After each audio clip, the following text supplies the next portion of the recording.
Hi, good afternoon, everyone. Welcome to day 30.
Hi, I'm so sorry. I think there was a technical glitch. Can you all just confirm if I am now audible to everyone?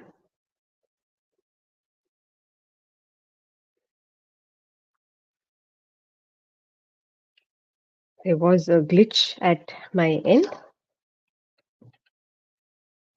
Yes, thank you so much. All right, so as I was saying, welcome to our day 13 of our college internship.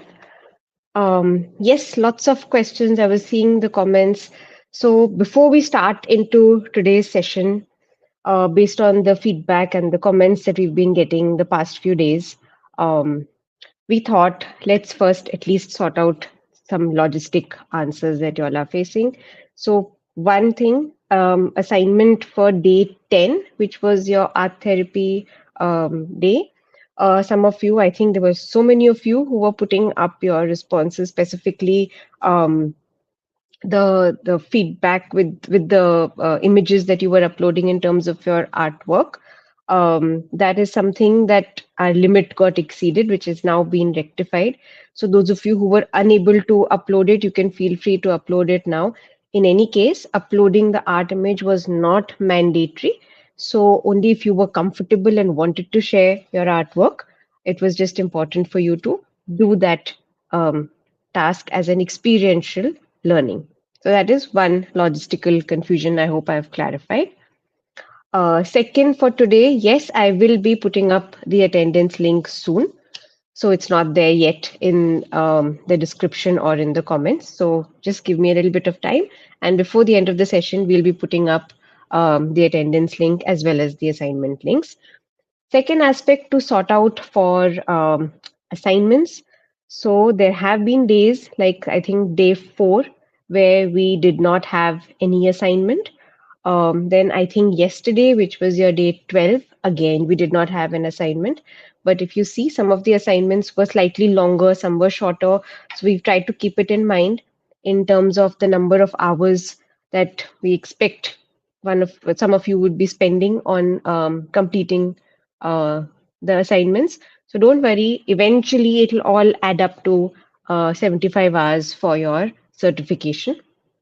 So that is one aspect in terms of assignments. In any case, each day of the internship out of these 15 days, whenever there is an assignment after the session, if you go back to the same link in the description of that day, the attendance link and the assignment link will be available. The attendance link will be active only for 24 hours because it's an attendance of each day that we need to check. But the assignment link will stay available for all of you to give in your responses till the 15th, till 16th, 3 p.m. rather. So you'll have one last day to also give in your assignment for day 15, right? If the attendance is marked, if you've been able to give your attendance, if the response is accepted, it will be marked because it's for 24 hours, even if it's after 6 p.m. So it's valid till the next day, those 24 hours. After which, if you're not able to submit your response, that means that attendance for that day has been shut. Um, as you were told at the beginning also, so we need around 80% attendance, and all assignments submission is mandatory for you to get your certificate, right? So we will be sitting and tallying both the records to see assignments for each day. And that's something that we were seeing, that at least the recent assignments, a lot of you have not filled or submitted the assignment responses. So I thought we'll spend a little bit of time clarifying this first before we start today's session. Yes, that is 12 out of 15 classes. Attendance link I will put up for today in a bit. All right. In assignment 8, the CBT techniques to apply are from cognitive restructuring or from the rest. It will be based on everything that was discussed in the session. So I don't think it was just cognitive restructuring that was discussed. The behavioral techniques were also discussed in the session. So it will be based on that, right? Since art therapy question, I'll check that they were supposed to be not mandatory. In case that there is something like that, I will go back and check and get that rectified for sure. Any art-based activity where you needed to put in images was made to be non-mandatory, because in case some of you are not comfortable and it is a personal experience for you to reflect on your artwork. So like we said, it was supposed to be an experiential activity. So in case that's still coming as mandatory, till by the end of today's session, that will be checked and rectified. Certificate is based on 80% attendance and all assignment submissions. All right. Um, any other logistical questions that you all have? I want to address all of them today, because now we just have 2 more days left for our 75-hour college internship. Yes, there was no assignment for yesterday.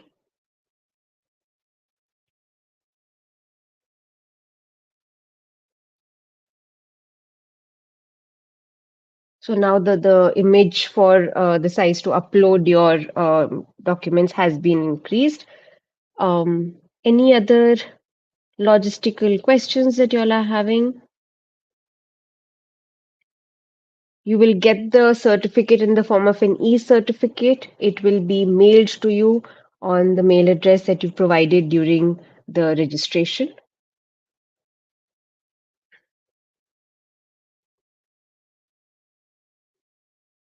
By when will the certificates come?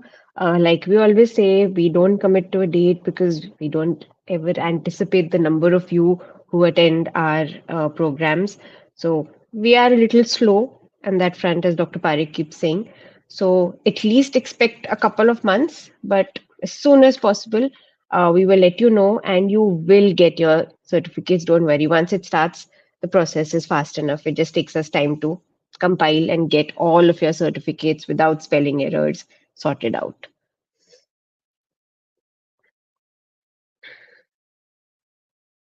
No, if your answer is wrong, of course, you will not be denied the certificate. We want you to attempt to apply whatever we've discussed in the sessions. And like I said, if it's 80% attendance and we want all the assignments, of course, if you get some answers wrong, that's not a problem at all. You will still get the certificate.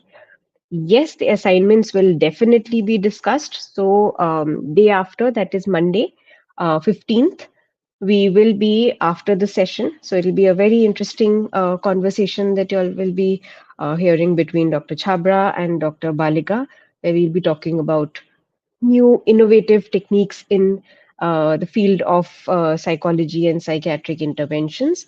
So, neuromodulation, VR. Then we'll try and also show you a bit of a demo, if possible, of how both of those work as an intervention. And then towards the end, Anuna ma'am and myself, we will be there and we will go back to each day's assignment. And depending on how much time we have left, we'll at least give you all the correct answers to each of those assignments. If time permits, we'll also try and give you explanations and try and clarify as many doubts as you have. But then once you have the answers, you can also go back, reread, and figure out what made the answers right or wrong, because some of them are questions that need you to brainstorm a little. Till when will the recordings be available? So we are going to attempt to have them available for as long as possible, even after the 15th. They will definitely be available till the 15th, but after that, depending on the space that we have on our drive, it just so many programs that we have that the drive just keeps getting filled up. So as long as possible, we will try and have them available for you. But we are committing to at least till 16th or 15th, till one day after the internship. They'll definitely be available.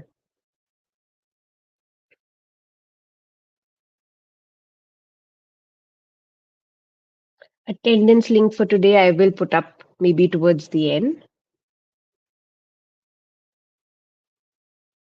Yes, the image quality doesn't matter. That's completely all right. Yes, all image based questions are non mandatory. And there is no problem if you submitted your assignment a few days late. That's completely all right. You can submit all your assignments by the 15th, so long as you submit all your assignments.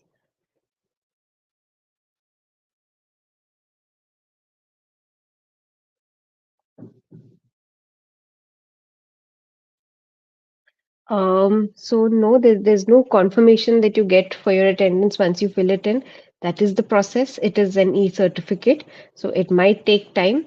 You can put it in your resume. You have evidence that you've applied and you have the mails to support that, and you will get your certificate. You don't need to worry about that.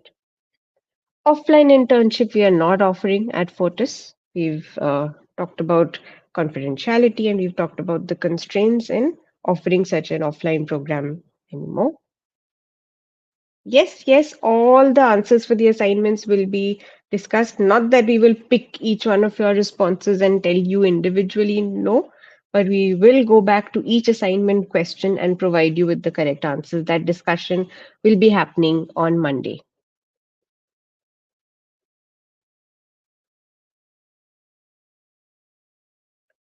No, each email ID can attempt each assignment only once. So if you're trying to do it and if it says you've already responded, then somebody with your mail ID has already tried, because I don't think that can be a glitch. Try from a different email ID if you think you haven't.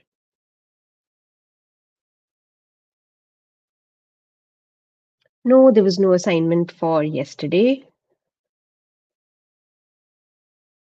All right, I can see some of these questions. So that's the second part of today. Before we start with today's sessions, while I answer, I'm going through each of your comments and trying to answer all of them. Also, we've been noticing since day one, I think the first session that I myself had taken on the national education policy, and a lot of you have been asking questions about that with more doubts in terms of your career options. So, since I'm here today, we can spend the next half an hour or so trying to answer all your doubts and questions if you have any, specifically from day one, which is the topic that I was discussing with you all. So yes, on like someone Akriti is asking, I think, what to do after BA honors psychology to become a clinical psychologist.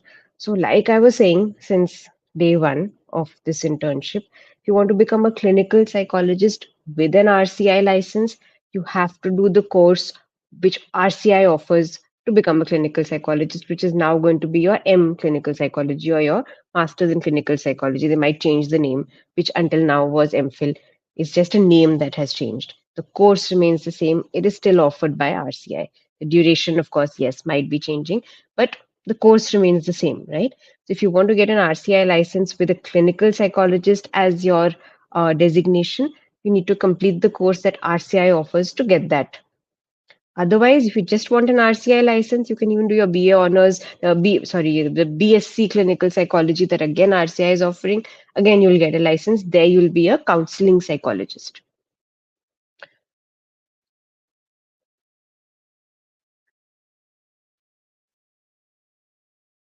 80% attendance is mandatory. All assignments are mandatory.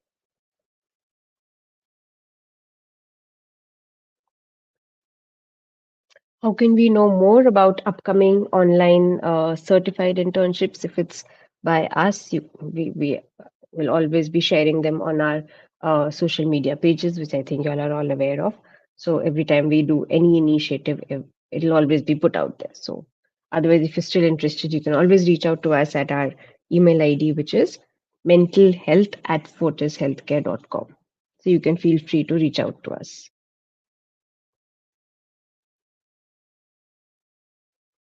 That error which was there in some of the assignments to add a file was because the space got full. That has been rectified now. So you can feel free to now try and re-upload your images. Yes, yes, we will try our best to keep the videos post 15th. Yes, the assignment answers will be discussed. Can you work in Fortis after doing your master's in clinical psychology? Yes, of course you can.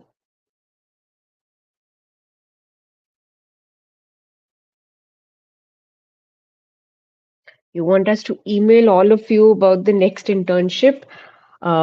We can try our best. We may not be able to.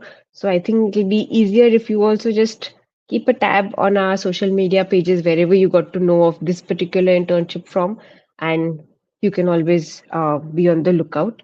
We typically do a college internship at least once a year, so you can always be on the lookout. On the 15th, also, you might just have a small assignment. But if we are discussing all the answers on 15th, we'll see what kind of an assignment we have. Maybe we don't. But we might just give you a few questions where you will get to know the correct answers as soon as you fill in the form so that we don't leave any open ended loops for that day. Yes, yes, we'll try our best. I'm not committing, but we will try our best to keep these videos accessible as long as possible. Till the 15th, till the 16th, or maybe a little bit after that, at least a week or so, I hope they will definitely be available.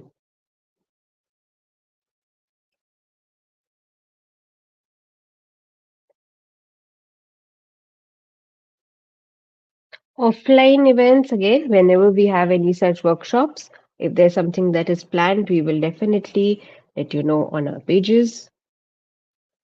How can we apply for PsyD since very few university offers them? Yes, there are few universities, and now again with the transitions that are happening, there might be more changes that the universities need to bring about in their program structures. So this will keep changing. But the fact is that every course, every batch, there is a limit on the number of students that can apply in each batch, and all of that is going to be going through a transition. So y'all are right now right at that stage when there's a new change being brought about in the education system. It's a policy that was released now 4 years ago. Till date, we're still talking about it and talking about its implementation. By the time it's actually implemented and all universities are able to, or even a majority of the universities are able to try and imbibe uh, those changes, it will take some time. All right.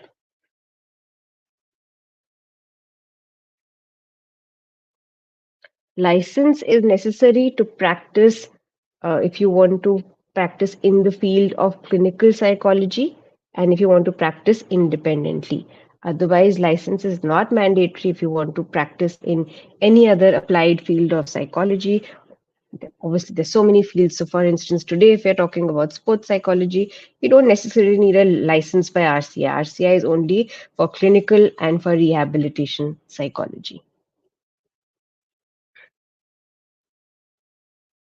How do you get into forensic psychology after an integrated master's and bachelor's? So, if in your master's, if you had the option of getting into a specialization into forensics, that's something that you can do.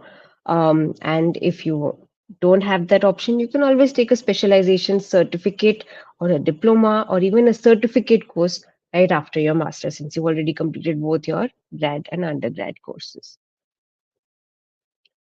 After I complete the BA Honors plus Research fourth year degree, do I do PsyD or Masters? That depends on you. You're eligible to do both. So that is completely up to you. You want to be a clinical psychologist, that is a designation that will come from both a PsyD and a master's program. depending on how many years you want to put into. You can actually enroll in the same program, and in case you drop out earlier, you can end that master's. And if you want to, or if you want to get the master's RCI course, and I don't think that flexibility option is there, so you can decide that in advance. If you do your master's outside, then how do you get an RCI license? So again, since this is the first time that they're going to build this academic bank of your digital credit points, I don't know what that exact process will be, but the aim of this policy is eventually to help us also integrate within the global education system. So whether you're doing your master's in another country and now you want to accumulate those credit points and get them transferred to our country, I'm sure that option and that flexibility will come about.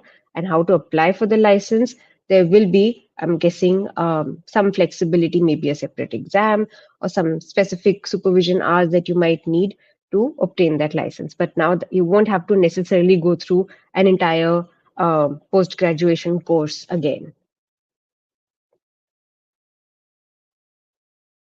Non-RCI mandatory course for practicing as a clinical psychologist. So you can do any specialization in clinical psychology. You have a lot of master specializations which are not courses by RCI. They also give you sufficient knowledge and training, but they may not be RCI licensed. So if you want to practice independently as a clinical psychologist with enough field training, then you need to take the RCI course. If you want to build your knowledge and orientation in the field, you can even take a non-RCI course. I mean, that's completely up to you. Attendance link I will put up in a bit. If you want to get into education and teaching options in psychology for a college professor, so again, according to the UGC, that is possible right now with the NET exam. That's one criteria. Then again, you have other educational degrees that you will be needing in terms of those are the non-psychology courses. And in addition to that, either an MPhil or PsyD are the courses where you can also get into education and training within the highest level of psychology itself in college and university levels. To become a counseling psychologist, you can either do the 4-year bachelor's program that they're now offering, or you can do a master's program. What can one do by completing a master's in rehabilitation psychology by RCI certified college? So the RCI license as a rehabilitation psychologist helps you to work in inpatient settings, in rehabilitation settings where you're helping individuals who've had acute or chronic illnesses, where you help them rehabilitate and take care of long-term care for those individuals. So that is the scope of work that you would be doing.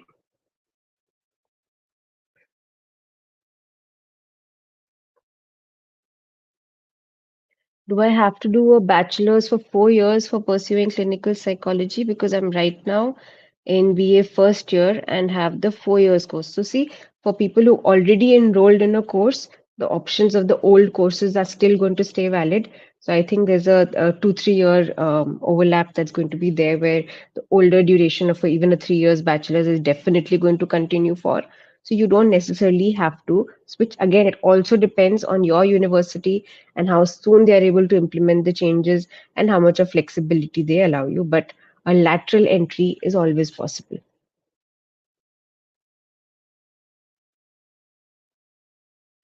After master's, which is the best degree to pursue a clinical psychologist in MSci or SID? That depends on you. That depends again on what you want to specialize in, how many years you want to commit to your educational years. So that depends on you.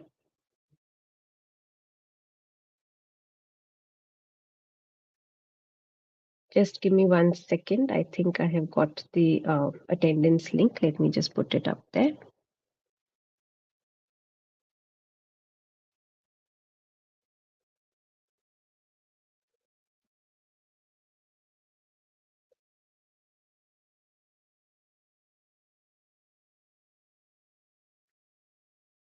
There you go. Your attendance link is now visible. put it in the comments. I have pinned it and I have also added it to the description box. So today's attendance link is now available. All right. Um, After BA in psychology, can you enroll for a PsyD and not a master's in clinical psychology and still be a clinical psychologist? Yes, of course. Is there any other uh, process involved in being eligible for the certification? No, you just have to complete the internship and the assignments.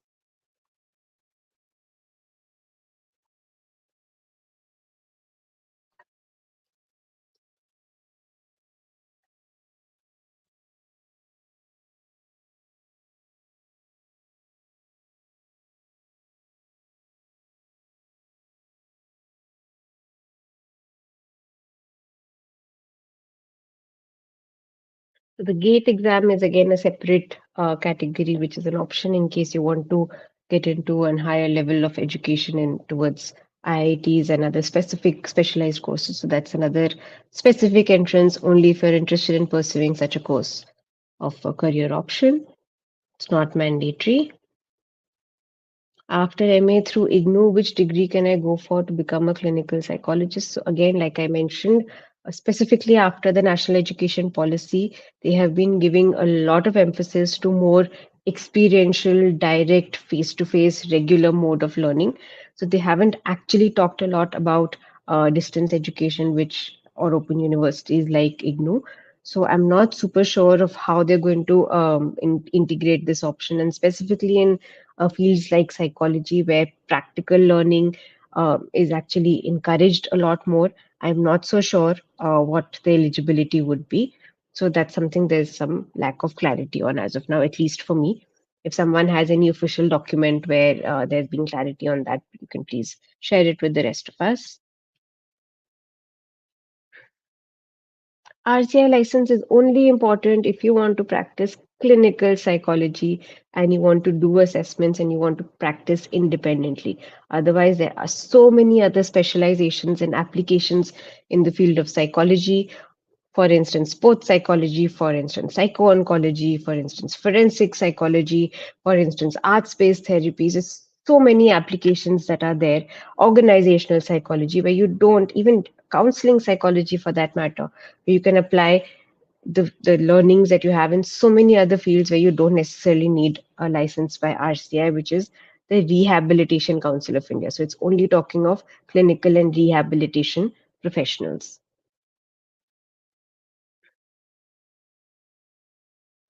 I am in my third year BSc course in psychology. I had arts in 11th, 12th. So, what should I do to become a counseling psychologist? So, if you're in your third year, now you can just do a master's because I don't think you can now again spend another 4 years in your bachelor program. You can do a master's in counseling psychology, which could be a 1 year or a 2 year course, depending on your eligibility. And I think you should be able to be a counseling psychologist. If you want the RCI counseling psychologist, you'll need to do either the BSc 4 year course, or you'll need to do the master's program, which will then make you a clinical psychologist and not a counseling psychologist.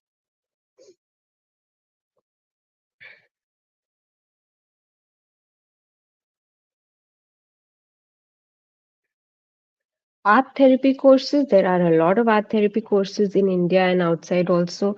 So at Fortis ourselves, we do have, I think we just recently wound up with our art therapy course by our Aditi ma'am. So that is something that is there. Otherwise, there are specialized masters and certificate programs that you can always enroll in.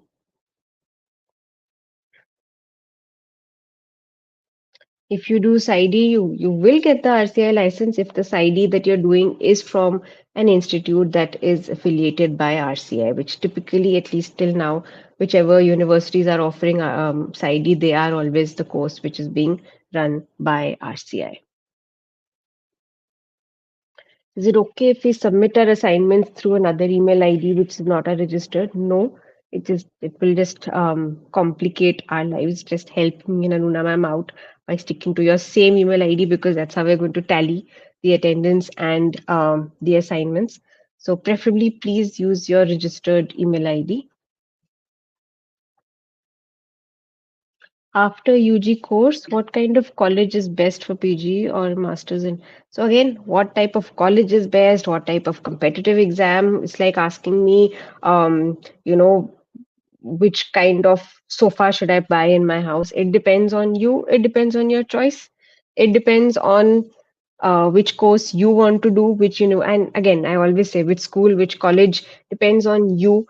It doesn't have to be a particular course or a particular college that's better than the other. It depends on where you apply, what is logistically feasible, where you will be able to go regularly, where you'll be able to make the most of the faculty's knowledge, where you'll be able to get opportunities for training. And the entire purpose of this policy is to try and standardize the educational programs across not just the country, but also globally, so that the quality of education, the opportunities that are provided are not plus or minus, and they're more standardized across colleges and universities.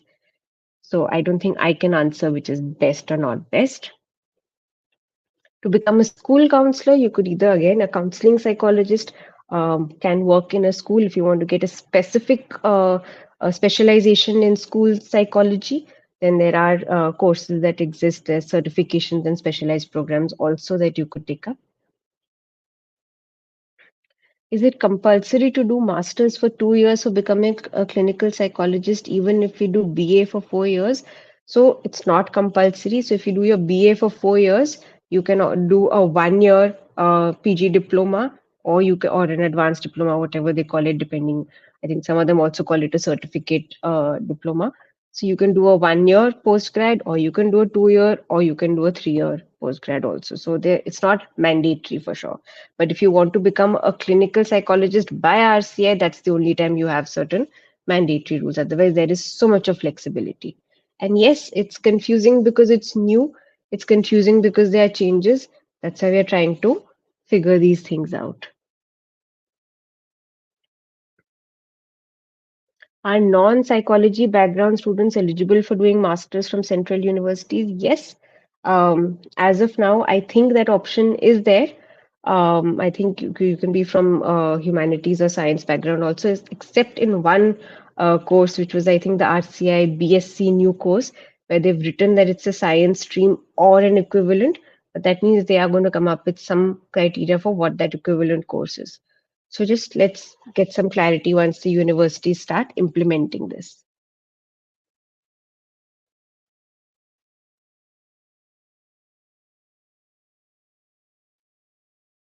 Career path recommendation for doctors. I'm not the best person to answer that. Who are the RCI to intervene? RCI is the Rehabilitation Council of India. So as of now, that's the only regulatory body that is regulating licensing for clinical psychology and rehabilitation professionals. After MA in counseling psychology, we can practice counseling psychology without a license, not independently, but yes, as a counseling psychologist in an organization which has that eligibility, yes, you can practice. After doing forensic psychology, again, there are a lot of opportunities within the field of security, crime, and forensics where you have opportunities in such organizations.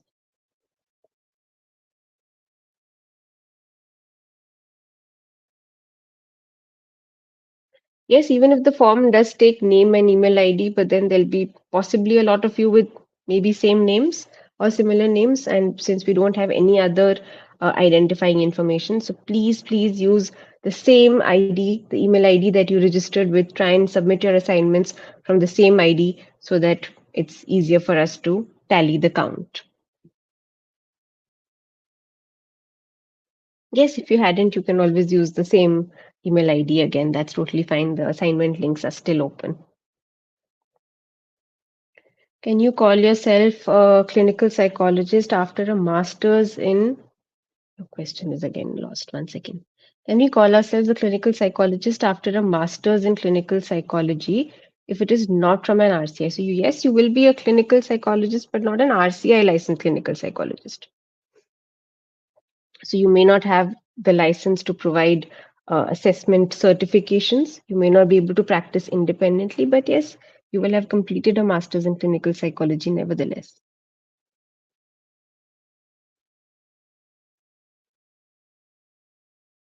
Class will happen today. I just thought since there were a lot of questions that were happening in the past, so I thought we'll address all of these doubts and we will soon start with the class. Don't worry.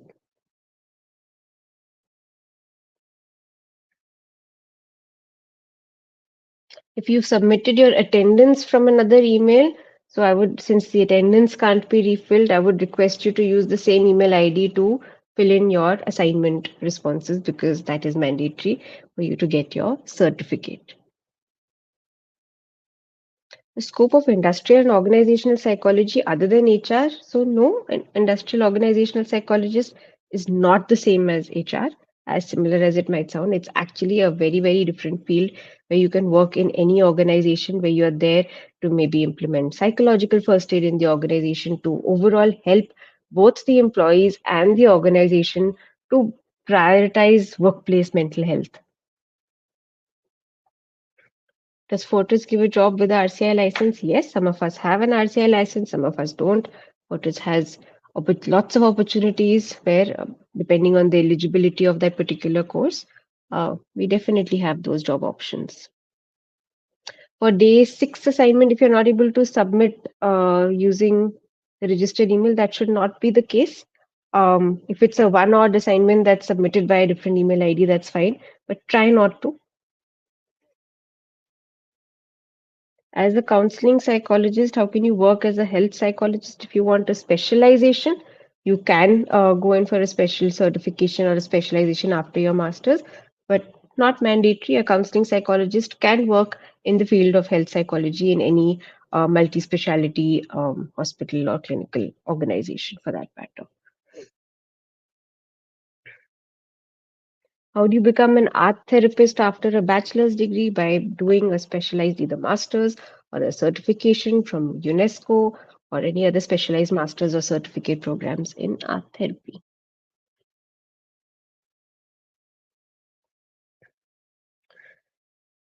What are the options for non-psychology student who has completed master's degree? So if you've completed a master's degree in psychology, you are eligible to work as a psychologist, depending on your specialization and depending on the kind of master's that you've completed. So if you've completed your master's in psychology, you're not a non-psychology student. If we study psychology from India and settle outside, then there will be a problem. No, there will not be a problem. You study psychology from India, you settle outside, depending on the city and the state that you're working in, depending on the guidelines, depending on the kind of specialization that you're wanting to work in, whatever the regulations are, you can uh, transfer your credit points. And if you need to study a little more or add in a little more um, experience, then it shouldn't be a problem. Can we call ourselves a clinical psychologist after a Master's of Arts in Clinical? After a Master's in Clinicals, if it's not from an RCI, yes, I've already answered that. You can, just not with the license. Scope of a psycho-oncologist is to work in the field of palliative care, to work in the field of cancer care, to work with grief, to work with death and bereavement. So you can work in a multi-speciality clinical hospital, you can work in a specialized palliative care center, or you can work with individuals who are grieving, families who are dealing with cancer care in a specific oncology setup as well as a super specialty. If you study psychology from India and settle, no, I just answered that. Yes, yes, I've answered for a psycho-oncologist. Is it mandatory to mark attendance for all 15 days? No, 80%, which I think comes out to 12 days.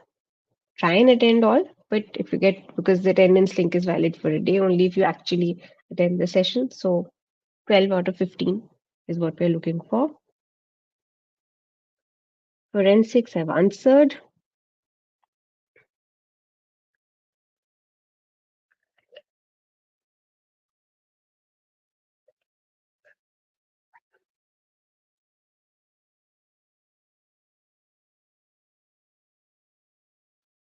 Is PsyD Masters enough for being a professor, or do we need a PhD? So, Masters is definitely not enough to become a professor.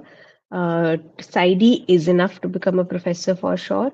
And again, if it's not in clinical psychology and if it's in other fields of psychology that you want to be a professor, you can complete your masters, and after which you can also appear for the UGC NET.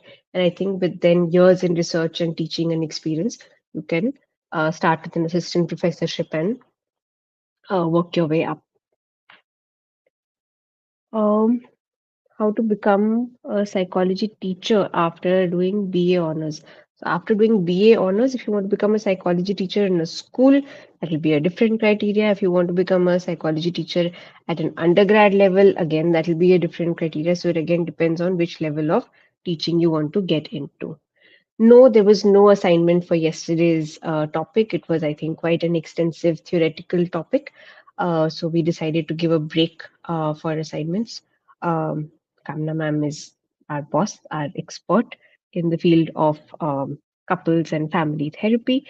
So I think there was a lot to learn from yesterday's session. So instead of an assignment, if you want to spend that extra time re-listening to her session and um, taking away more and more information from that session about couples therapy, I think that's something that would be easier than and more valuable also than trying to answer an assignment set by Kamna ma'am that I would be very, very scared to answer.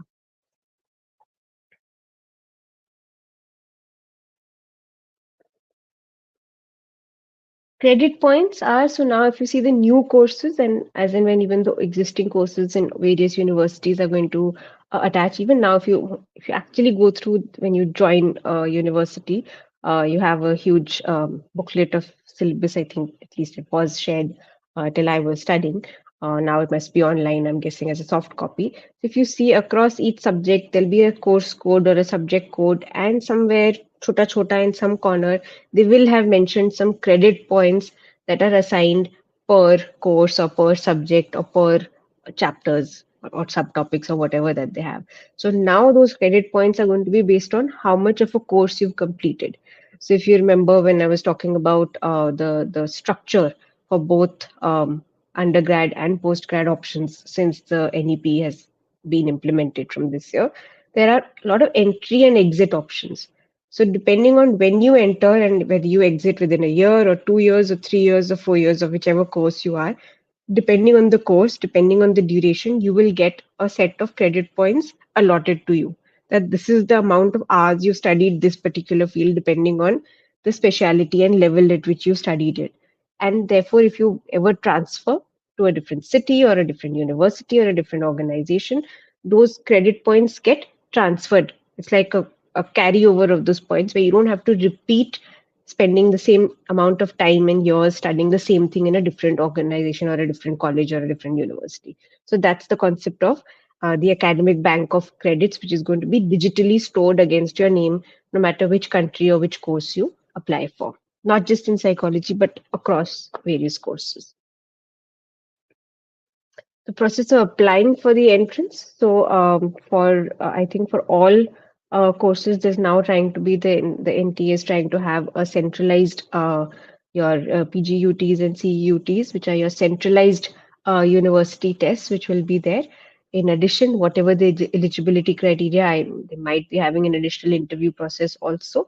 And there will be cutoffs that would be released now based on that centralized university exam that you give, and they'll be releasing the syllabus for it like I think it was released this year also.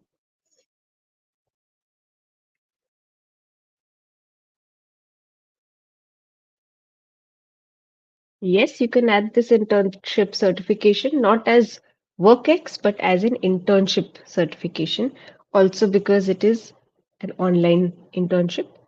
So it doesn't get added as a WorkX. It's an online internship experience that you can definitely add.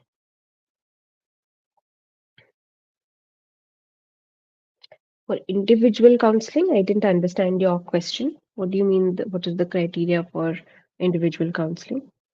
Max credit points depends on each course, depends on each semester, depends on each university. I don't remember them offhand. It depends on once you apply, you can go through their prospectus and you will get to know the credit points that are associated.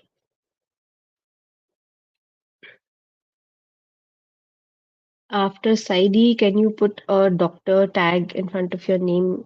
Yes. So because a PsyD is a clinical doctorate program, so yes, you can put a doctor awarded before your name. After a 4-year BA and 1 year of masters, I'll have to do a PhD to become a clinical psychologist. If you've done a 1 year masters, which is your RCI advanced program of PG diploma program in clinical psychology, you'll already be called an associate clinical psychologist. But if you want to now, if you've dropped out, you can always join back and complete the second year to become a clinical psychologist without the associate tag. You don't have to necessarily do a PhD. And a PhD will not make you a clinical psychologist. Either a PsyD will or a PG diploma will make you an associate clinical psychologist, or a 2 years master's is what will make you a clinical psychologist. Practicing in a hospital as a counseling psychologist after an MSc, yes.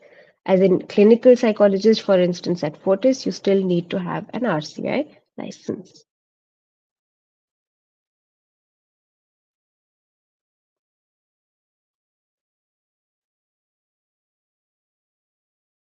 Even if some answers are incorrect, of course, you will get your certificate.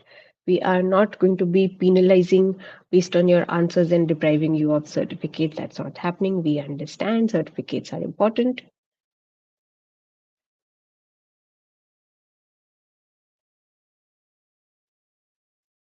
We don't have a date till when you'll get the certificate, but as soon as possible, it might take us a little bit of time, but you will get it. So how is it 75 hours? So if you also calculate, it's roughly, if you talk about the application-based questions with the experiential tasks, which, for example, some days there were longer assignments. So the assignment hours that you spend is also added to the amount of hours that you spend on this internship. So it's not just the 3 hours into 15 days. And that's how it totals up to a 45 plus 30 that becomes your 75-hour internship. Yes, yes, you can add this to your resume. If you do honors in psychology and do masters, can you get a job after that? Yes, of course you can. If the person doesn't have a background in psychology in graduation, but is pursuing masters from IGNO, again, like I said, I'm so sorry, I don't have clarity as per the new policy about distance learning in psychology that has not been specified, or at least I was not able to find it. So let's just wait for a little more clarity after the policy is actually implemented on what these opportunities will be. Better to do PhD or not depends on you. If you have the interest and the inclination to do research and get into academia, yes, of course, you can do a PhD or a PsyD if you want to do a mix of both clinical and um, research work.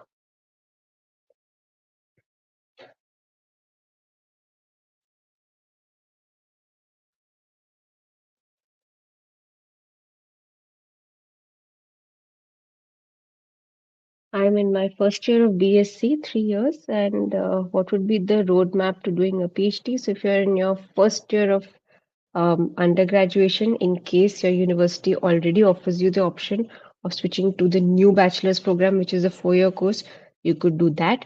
Otherwise, you finish your undergrad, then you do your postgrad, whichever is the option that your university offers you, and then you can pursue a PhD, which is a well, if it's a postgrad only, then you'll be applicable, eligible to apply for it.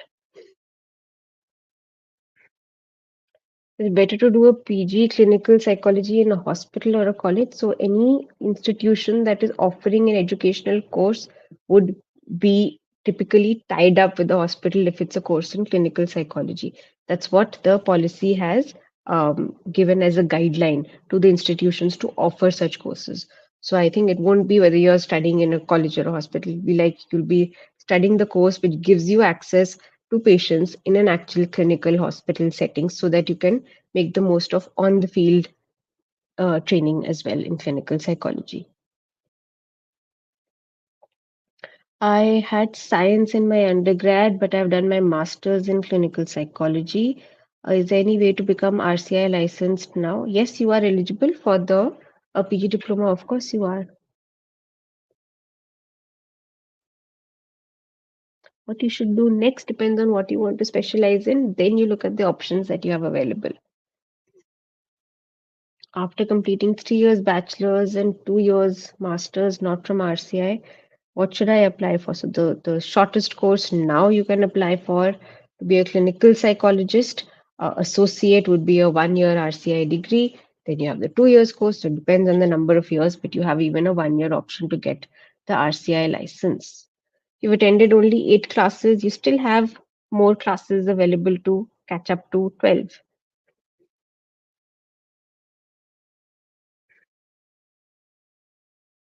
I'm not going to be naming any universities as of now. If you want to see the list of universities affiliated by RCI, you can go to the RCI website.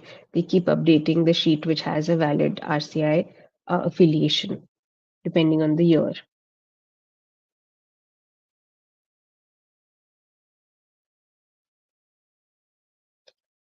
Ideally, all assignments is mandatory. Try and do all.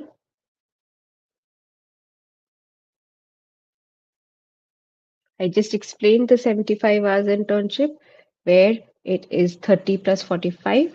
So 45 is the teaching hours of 3 hours into 15 days, and the remaining 30 hours is the time that you spend on your assignments to go back to read, to re-listen to the sessions, to try and apply what you've learned to be able to answer those questions, and also the time that you spend in maybe scoring the assessment protocols or doing the experiential activities that were given in some of the day's assignments. Difference between PsyD and PhD. PsyD is clinical psychology practice plus research that you're being trained in, and PhD is purely research and academia. And PhD is not offered by RCI, PsyD is offered by RCI.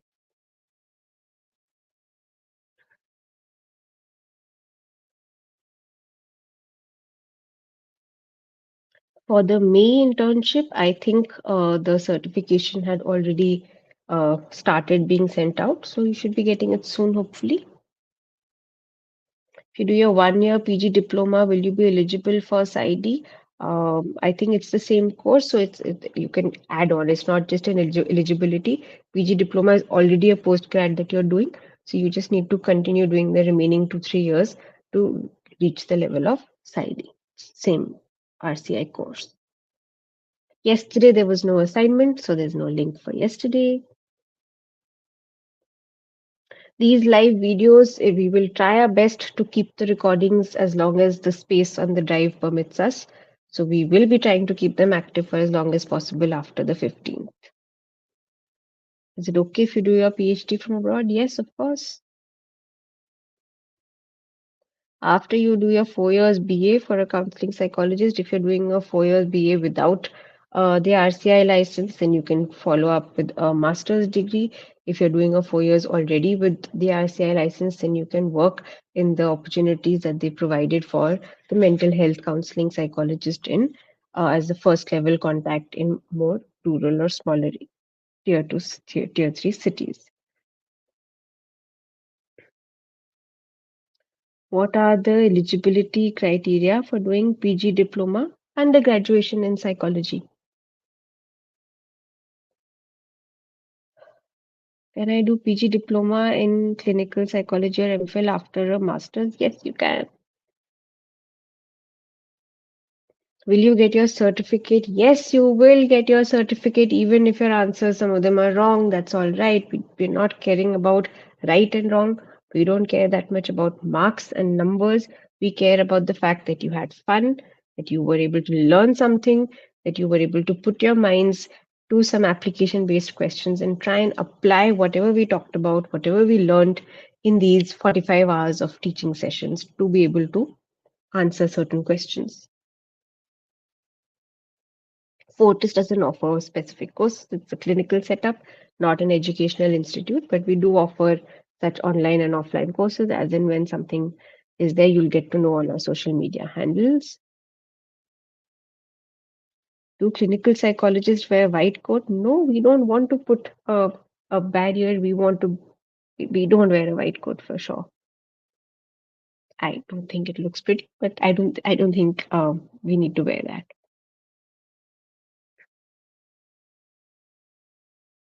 Yes, yes, you can add these internships to your resume. It is an online internship, but yes, feel free to add it. It is a learning experience. After MA in clinical psychology, depending on the institute, maybe not independently, but within organizations, if they have that eligibility, yes, you can practice like a professional. Will colleges switch? That depends on again how feasible it is for them. I don't work in an educational institute, but I can imagine that there's a lot that they need to also try and change to readjust their structure and duration of their courses. So I think they will have to try and figure that out. Can a non RCI psychologist work in a hospital setting? Yes, as a counseling psychologist, you can work.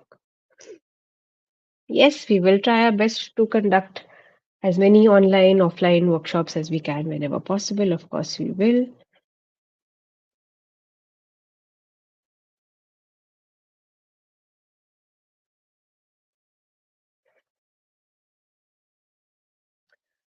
Um, I have done bachelor's, PG diploma. If I want to become a licensed, which is my next step to do any course by RCI, the shortest one is a 1 year PG diploma in clinical psychology. So you could do that. Ma'am, I'm in my third year of BA honors, want to become a clinical psychologist. If it's RCI recognized, you do the RCI course for clinical psychology. If you want to do non RCI recognized clinical psychology, you could just do a specialization also. A 1 year PG diploma will make you an associate clinical psychologist by RCI. In my third year BSc course, what's the next step to be a counseling psychologist? A master's program. Or you could also do the add-on 1 year a course if you can get access to the 4 year degree in BSc clinical psychology. There you can get an RCI license as a counseling psychologist. Yes, we will have an assignment today. Let the class begin, and at the end of it, you will have an assignment for sure.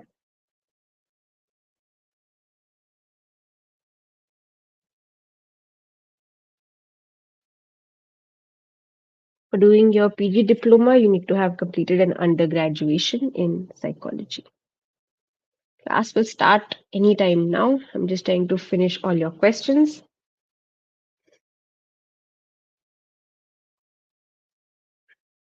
Art therapy courses is typically not online. Again, art therapy specifically, technically, almost all psychotherapies should be learned experientially, but art therapy out of all those interventions is something that has to be learned offline, in person, because you need to experience it, you need to do those activities to be able to imbibe the most from them and then get trained in them. So that has to be preferably an offline course.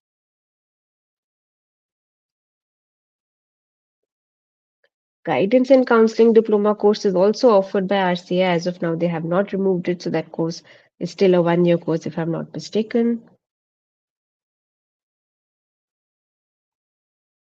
If you've completed your first of 3 years of a bachelor's, and how do you get into academics? To get into academics, either you can go beyond your master's to do a PhD or a PsyD.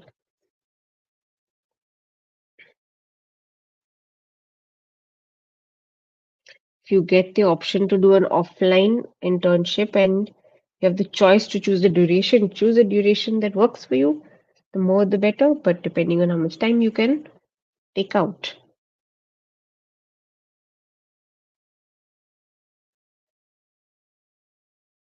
You want to have a class on research methodologies, all right, we will make a note of that and try and keep it in mind. All right. Any other questions? Last few questions I'll take if there are any more. Any logistical questions? Any questions on my topic at least, or any other questions also that you all have for other classes that we covered till date? Um, Otherwise, in the meantime, let me try and get ready for starting the class.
All right.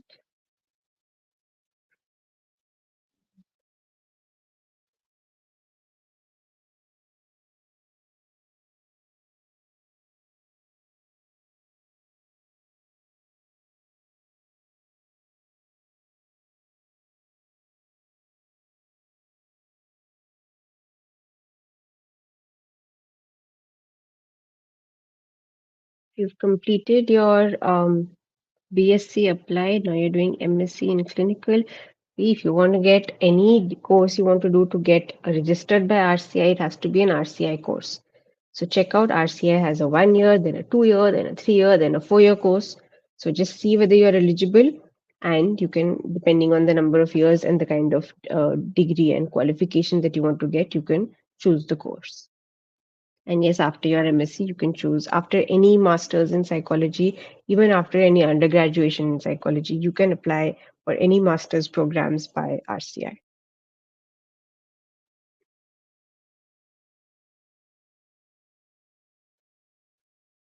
After BA, can we do a diploma in clinical psychology? Yes, you can. You can check it on the RCI website. Also, whatever I've been talking about, if you actually go back and just Google for the actual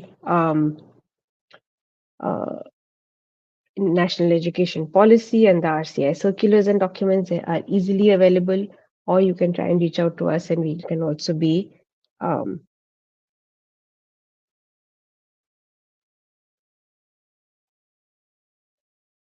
all right. So, are we done with questions? Yes, I'm glad you all are being able to enjoy, and I'm glad I've been able to take out time to answer your questions. All right.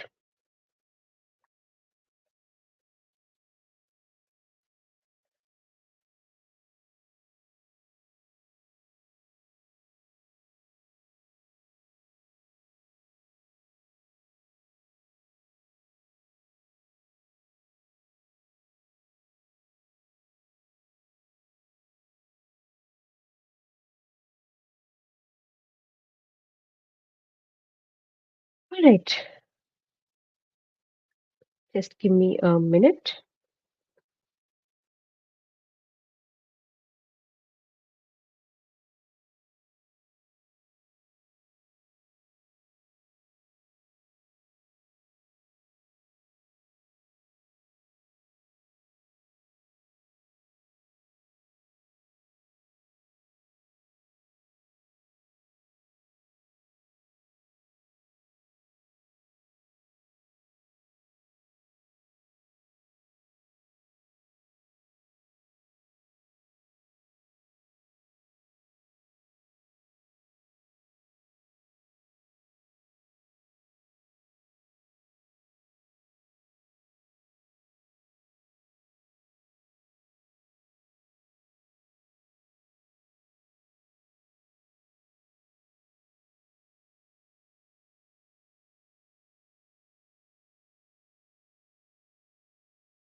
All right.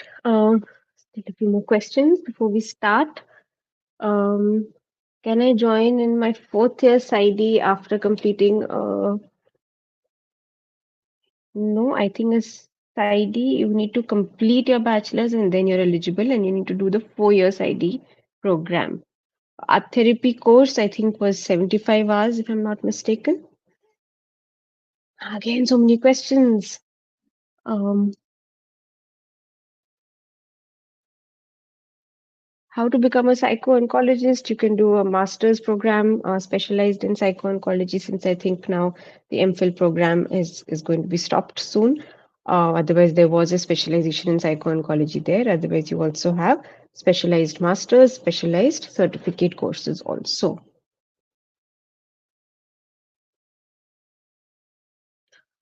All right.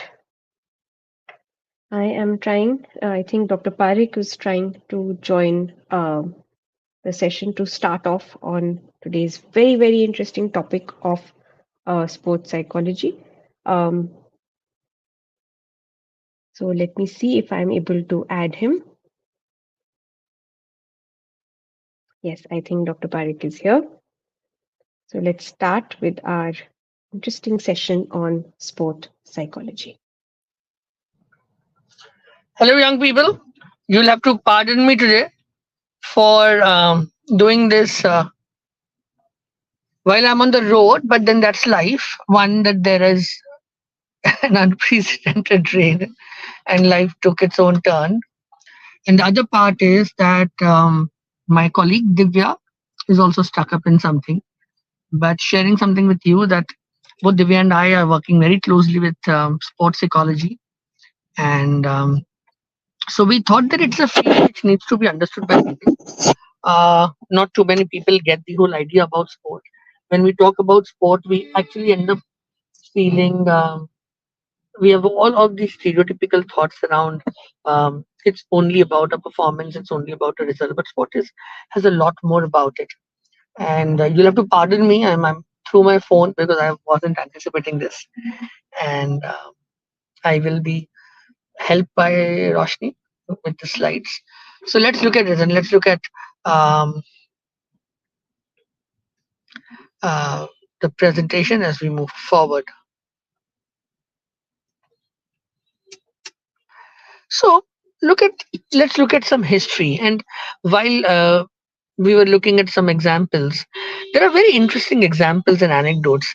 If you look at some work that has happened, and more importantly, if you look at how athletes have prepared.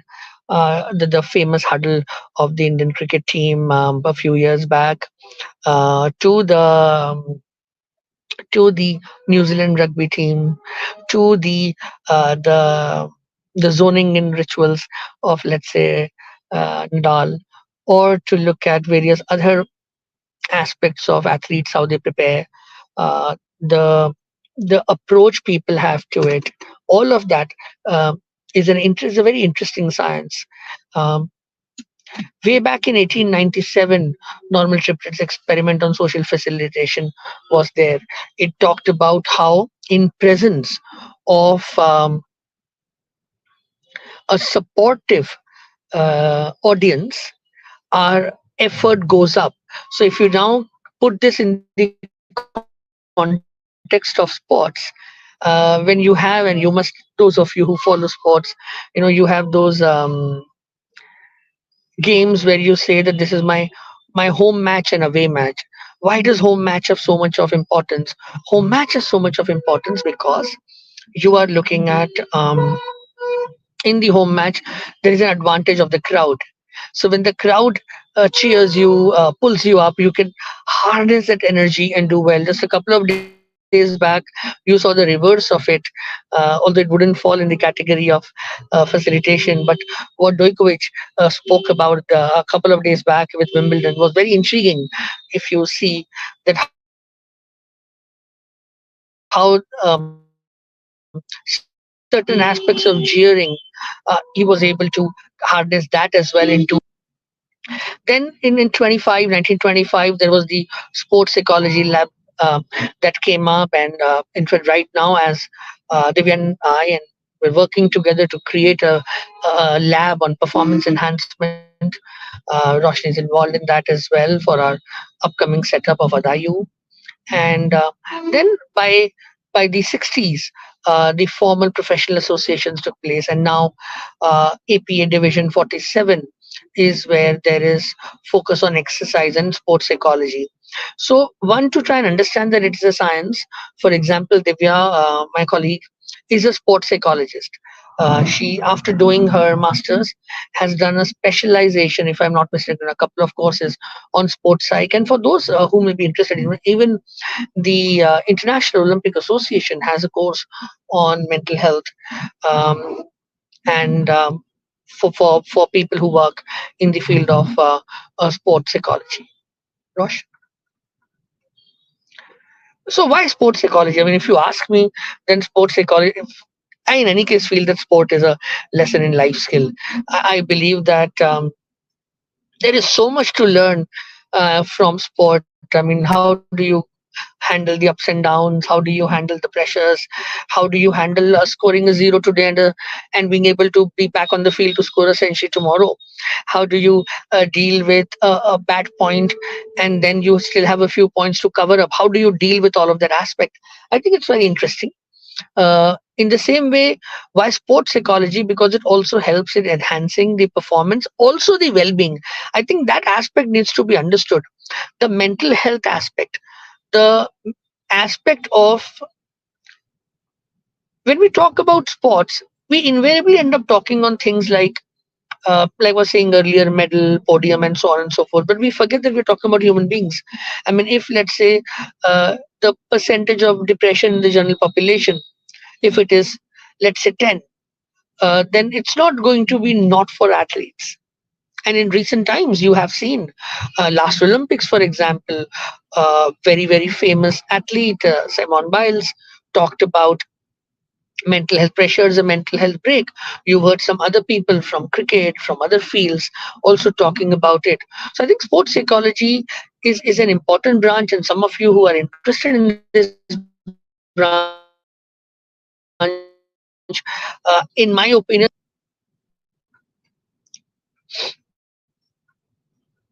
so it deals with competitive pressure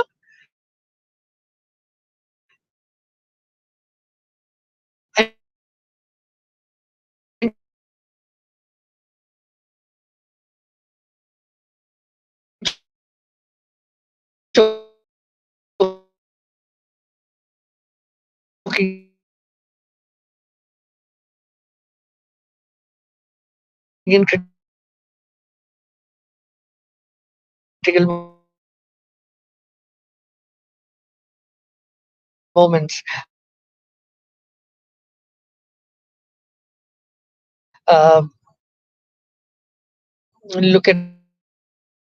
Look at the some of the recent matches. I mean, you will see some that you as a team or as an individual end up choking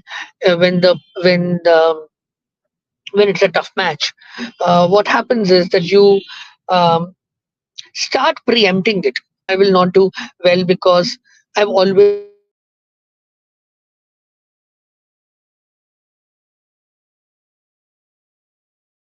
start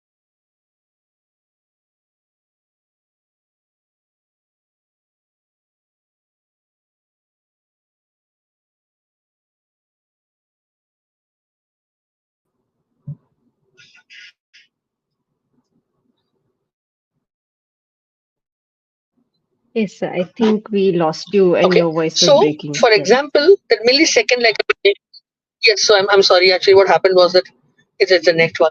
But so what I was saying that millisecond. Let's say you're working with a shooter. Now, besides the body language, the mindset, and everything else that involved, just understand it's that millisecond when you are pressing that trigger. Now, at that micro moment, how do you ensure that everything else, including your breathing processes, your hand movement, your focus, your posture, everything at that moment is perfect? And then you take a break and then do that all over again. Or that fraction of a moment when if you are in running as a sport, right? The difference between the person who comes first and uh, fourth maybe what? very, very small, very, very short time. So those aspects are very important. It may be a racket sport, for example, and you've had 4 bad points and you're 4-0 down. Now it's up to you. And some of the famous games you see from tennis, you'll realize that some of the iconic matches are where you are 2-0 down, 2 sets down, and then you win 3 sets. If you look at some of the brilliant matches played by Leander Pace, especially when Leander would perform for India, and the kind of performances Leander has given, it's a masterclass in sports psychology and in the aspect of resistance and how competitive pressure in certain moments brings out this phenomenal aspect of the self. Um, and these are the learnings. So not just for learnings for us as mental health professionals, also what work we can do as mental health professionals, but also for everyone else to realize that sports will also tell you that there are no shortcuts. Sports will also tell you that so much effort needs to be put in. And you can actually deal with competitive pressure in a positive way. That today, when we talk about exams and examination pressures and the monster we made out of examination, at the end of the day, it's a pressure situation, and we need to bring out our best to be able to really perform well. Playing in the zone. Now, this is a very important aspect of um, of sports. Now, try and understand this. Imagine um, having to do something very, very important.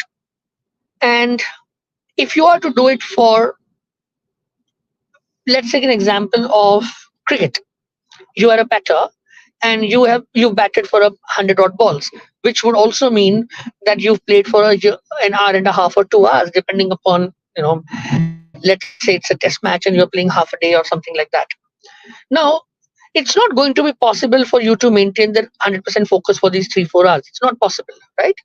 It may also not be possible if it's a shorter version of a sport. Uh, let's say even something as short as a sport like wrestling, weightlifting for that matter. So, if let's say you have 3 trials, and between your 2 trials there is a 20-minute gap, so you are not going to necessarily need to have that zoning in throughout.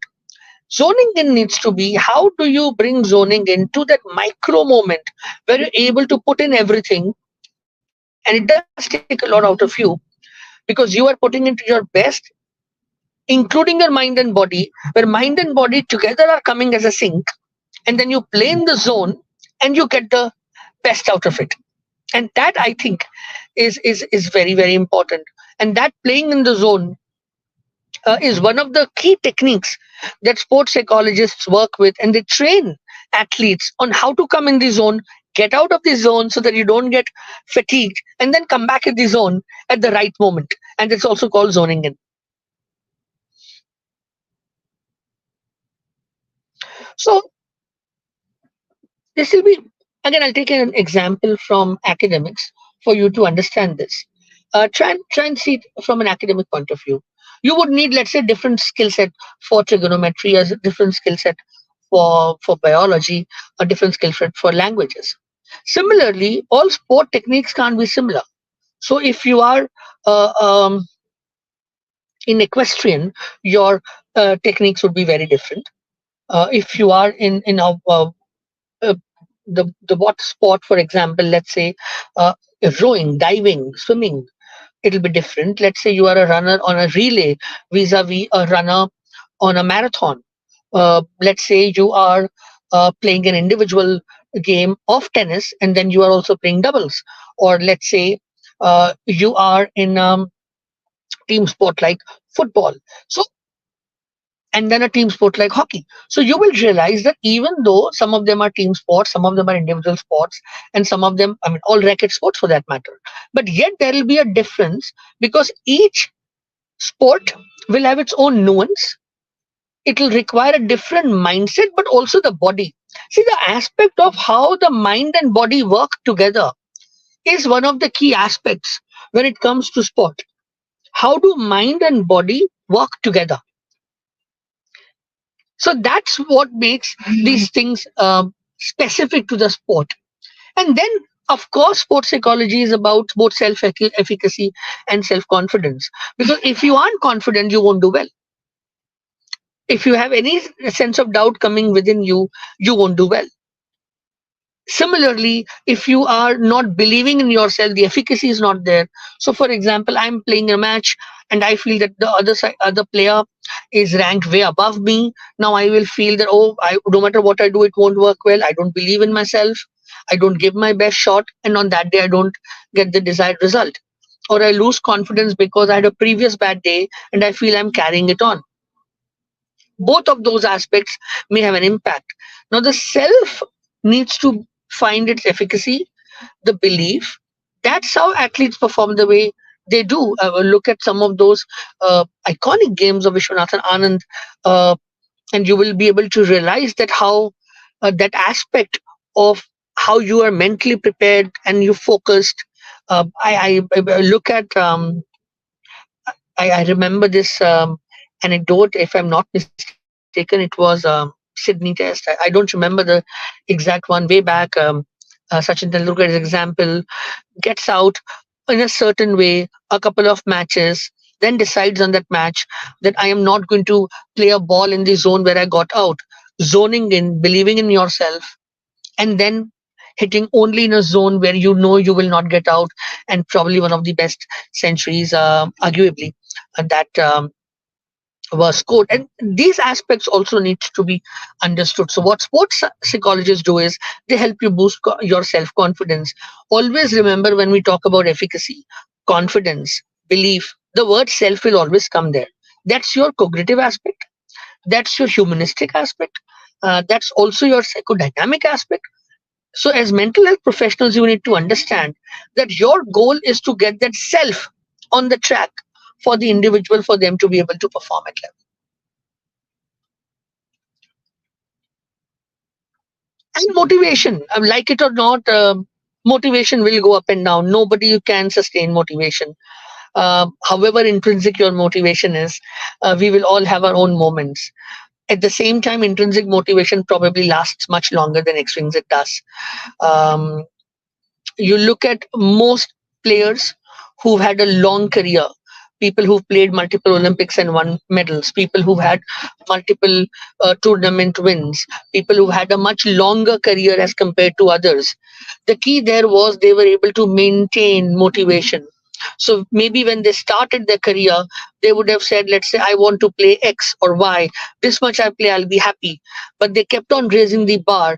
That's why they were where they were. So if a young Nadal would have been asked that, you'll one day play in a Grand Slam, would have taken it, right? But to be able to win one and then maintain motivation to win a few more and a few more and keep going at it and keep trying, and even when you don't do well, maintain the motivation to do well the next time. That's the hallmark of the champion mindset, and the adherence to the aspect of building, meaning I adhere to my belief system, my routines, my practice, my belief. You don't allow motivation to let you take a detour where you are um, not in not able to maintain your efforts. And young people, this will apply for almost everything in life. Nothing in life will have a hack, and nothing will life will have a shortcut, and you will rarely find a success story where consistent adherence to the task, to the practice, to the attitude and motivation is not there. And you work that not just when you work with athletes, when you work with individuals also, something you will need to have to look at and maintain. And manage the emotions. Let's not allow ourselves to believe, and that's why I was saying this, that psychology in sport is not merely about the performance, it's not merely about the medals and so on and so forth. Psychology in sports is also going to very much be about how the individual is able to deal with their emotions. Because how do you expect people to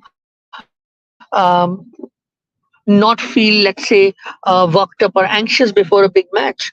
How do you feel people not to be affected when they get significant criticism or the pressure of expectation? How do you expect people not to have their own personal emotions? I mean, we are talking about humans. They'll have relationships, they'll have ups and downs, they'll have other pressures, they'll have health concerns, and so many other aspects. And in all of that, managing their emotion is ultra important. So emotional management for an athlete would be as important as any other person you would have worked with. So just because you are talking to an elite athlete who's performing at the highest level, that does not mean that they don't need emotional management. On the contrary, they will also need to manage their emotions, because two aspects: mismanaged emotions will have a significant impact on performance, and mismanaged emotions will also have an impact on well-being and mental health. So emotional management will be a very important integral part of an athlete's life and career. And the better they manage their emotions, the better it'll be. For example, let's say you're in a team sport and you are being sledged or provoked by the opposite team. And if you get it, let them get under your skin, and if you end up giving them some kind of a reaction, then what will happen? Your performance will be affected. In fact, sledging as a technique used by athletes in various sports is to arouse emotions in their competition, so that their performance takes a beating. Or let's say you are in a crowd which is cheering you. Instead of cheering you in a away crowd or a crowd which is not friendly to you, you will have to manage your emotion. You can't feel anger, you can't feel frustrated. You will have to manage it, so that when it comes to your performance, you are not letting any of that affect it. And that's why the 2 3 days back, the Wimbledon interview of Djokovic, I think, was very intriguing.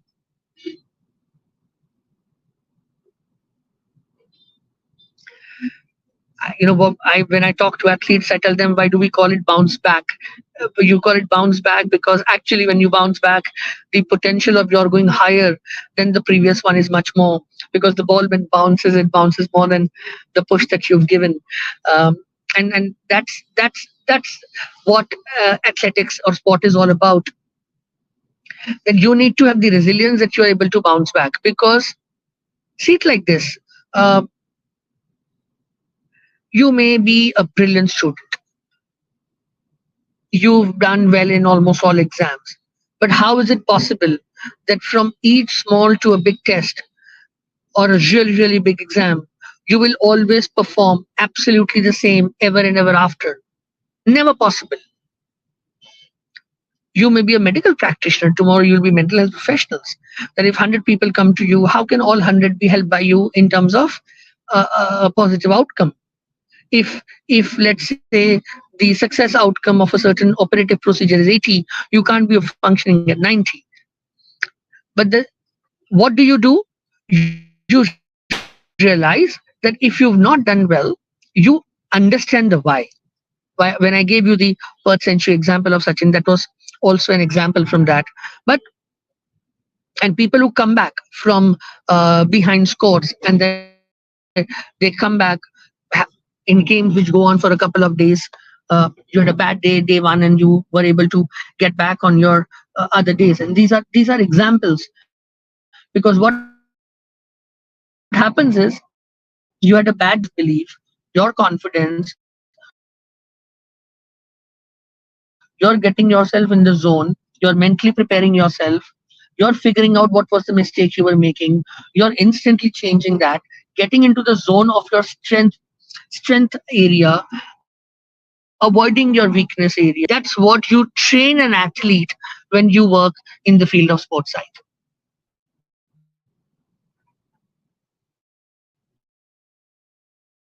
Okay, Roshni, I can't read this.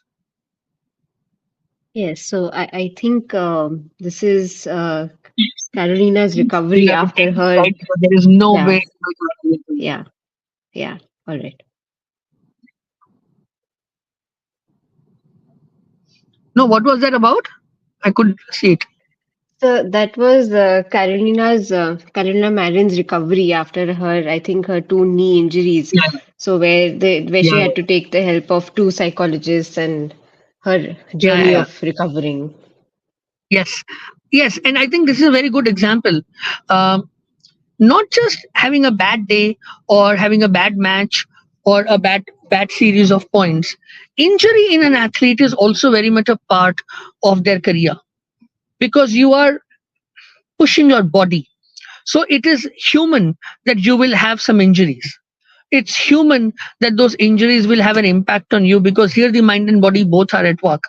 So as a sports psychologist, you are also going to be able to help individuals deal with their recovery. I remember working years back with an athlete post injury, and brilliant athlete before that. Post injury, there was a bit of a self doubt about how the individual got the injury. So concerned about, what if while playing the sport I get the injury back, and that affected the flow at the last few seconds of their individual sport. So our goal was, how do you deal with those last 3 seconds when the individual has to um, perform?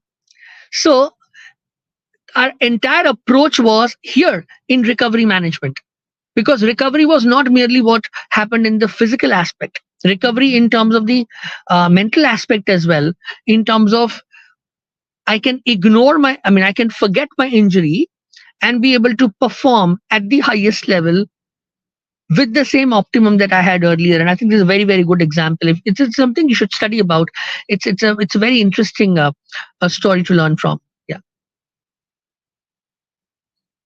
And off the field stressors, I maintain this. Uh, I was writing it, writing this yesterday, where I was writing in the article that at the end of the day, athletes are um, are human beings. So, like any other human being, there will be, for them off field, for us off work. We talk about work life balance, we talk about personal professional stresses, we talk about multiple things, right? So how would it not apply on an athlete? So their off field stressors are also going to be as much important as anything else. The only difference is that as a sports psychologist, while you work on the off field stressors, you may not have the luxury of time with them. For example, I'm an athlete, I have a big match tomorrow morning, and I am going through a personal crisis. I have to play the match tomorrow also, and my mind is not able to be focused. Now, you as a sports psychologist are going to help me deal with this in a way that tomorrow, for those few minutes to few hours, I'm able to be myself. And at the same time, I know that we will address this later on. And once that is over, you will give me the therapeutic intervention you would have given any other person for a similar problem. So it's very important to understand this aspect. And that's why at the start also I said, I don't think people understand that sports psychology involves as much of psychotherapeutic work like any other field would have. And it's not merely about the techniques of attention, concentration, focus, and stamina. And team sports makes it very, very different. There are different kinds of team sports. And in team sports, like anybody else, if you are working with uh, you have colleagues at work, you will see, let's say some person comes to you and says that I'm not able to get well along with my colleagues, and I feel a lot of stress. um, I'm not able to enjoy being there. You will give them the social communication, other kind of interpersonal skills to be able to help them deal with that, so that they can continue to do what they want to do. Let's say you had a couple coming, you learned couple therapy yesterday, where you will help those individuals be able to communicate and work together. You will have family, where you will have a similar aspect. You may be working with, and then teams. So wherever more than one individual become involved, where their collective is going to play well. So imagine that if you are doing working with a rowing team, or and if you don't have all people putting in their 100%, and if you have a free rider, a social psych concept, if a free rider amongst them, then what will happen? The performance of the team comes down. And that can come down because few people may not be getting well along, somebody may be more stressed, somebody is upset with somebody else. So team building is something important. I remember working with this team. I think it was pre-COVID. I don't remember when it was, but a great team, great bunch of people. But somehow they weren't just doing well, and we realized while we were working with them that what they needed was to really gel and enjoy being with each other, because the pressure of not having good games was getting to them at different levels, and their interpersonal dynamics was getting affected. So where we changed it to was, let's just have fun together, and some share, the other side of journaling, sharing, that open voice sharing, sharing about what you are good at. I mean, praising your colleagues, your teammates, telling them what you enjoy working with them, and some of those aspects as well. So a lot of these group dynamics and communication are important. Communication, for example, in cricket, you can look at runouts. Runouts a lot of times is also about communication. Two partners were not able to tell each other whether they want to run an extra run or not, and both of them not running at the in the same way, or one of them saying no at the last moment, or looking at the passing of the baton when you are in a relay race, or let's say a football or a hockey,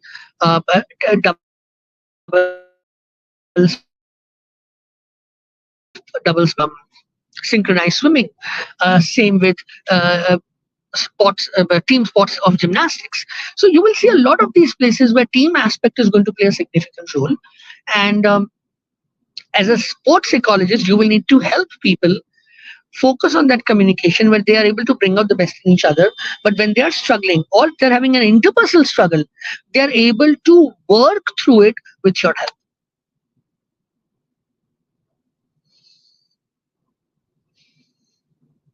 Okay. And let's say you had not the best exam, and this is your key subject, and now you come back and say, I don't want to play this I mean, I don't want to do this subject. I don't like this subject, or I want to let it go, I want to take a break, I want to drop off, so on and so forth. I mean, the various aspects that happens because we are not able to maintain that positive belief system about what we are doing. In fact, when you've done work place mental health the other day with, I think, Achal. One of the things which is very interesting is that if you were at any given moment in time do a dipstick on job satisfaction or job place satisfaction, you will realize that there is a certain percentage who will always be unsatisfied. They may not be putting in their papers or leaving, but they are, and that's what it is. But you will need to bring out that positivity, that engagement. I mean, in OB psychology, you'll call it workplace engagement, and here you are talking about an attitude towards a sport. You will continue to have a belief system that you want to do it, and also be able to enjoy it. It's virtually impossible to do well in any phase or stage of your life or anything in your life if you don't also enjoy it. Something that you will need to look at.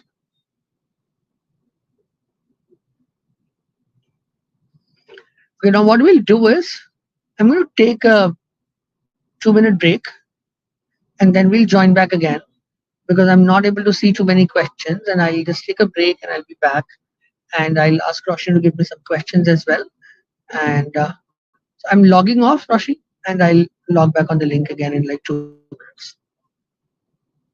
Yes, so some of you were asking for a break. So let's take a 2 minutes break till Sir joins back. And yes, to clarify, there was no assignment yesterday and there was no assignment for the fourth. Right? So 2 minutes break, no questions for those 2 minutes, and we'll just be back.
Rosh, I'm there. Can you see me? Yes.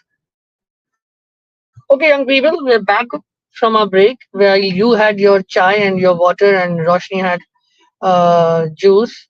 I'm still on the road, right? The epic saga of travel from one hospital to another on a Saturday evening where it also happened to rain. Okay, so now sports psychology, unlike some other branches of psychology, will also have multiple locations where you may be working. So when I talked about, if you remember in the first session, and I talked about ethics, and I talked about no, you can't do therapy in a cafe, no, you can't do therapy while taking a stroll on the beach, so on and so forth. Here is a branch where you will have multiple settings. One setting is the obvious, which is your clinic, but the second may be the field, because you may want to be there as a part of the training support team for this athlete or this team, because some of the work that you need to do will be on the field while the training is also happening. So there, that conventional thing that I will be doing a standard room therapeutic environment will become the environment at the team, sorry, at the field, depending upon the nature of the sport. And then on the tour, so it is possible that you may be supporting a team or a player who would be on a tour. The tour could be multiple city, multiple countries. It could be a short duration, a long duration, depending upon what the player is. It could be a golf circuit. It could be a few games which are happening, maybe a world championship here, some other championship there, and then culminating to a bigger tournament, so on and so forth. You will have those aspects as well. You're working with a team that's gone to another country to play a bilateral or gone for a World Series or something on those lines. So yes, that will also be a part of it. Some of these bring some nuances to sports psychology because you will be having interactions which will be very formal, sometimes not formal, sometimes interactions in a social setting here being the coach and the support staff and other team members and so on and so forth. And you will need to have that special ability to be able to balance this in a way that your therapeutic intervention and techniques don't get compromised, because you are going to have multiple uh, situations and zones where you'll be working in and spaces where you'll be working in. And of course, online being one of them as well, that you're working with an athlete who's now gone overseas for a series, and you might need to talk to this individual more regularly or just before a match, and those aspects. So that's a challenging and interesting aspect of how psychology has gone through its own evolution and brought in the changes which were required for this specific field that sports sciences is.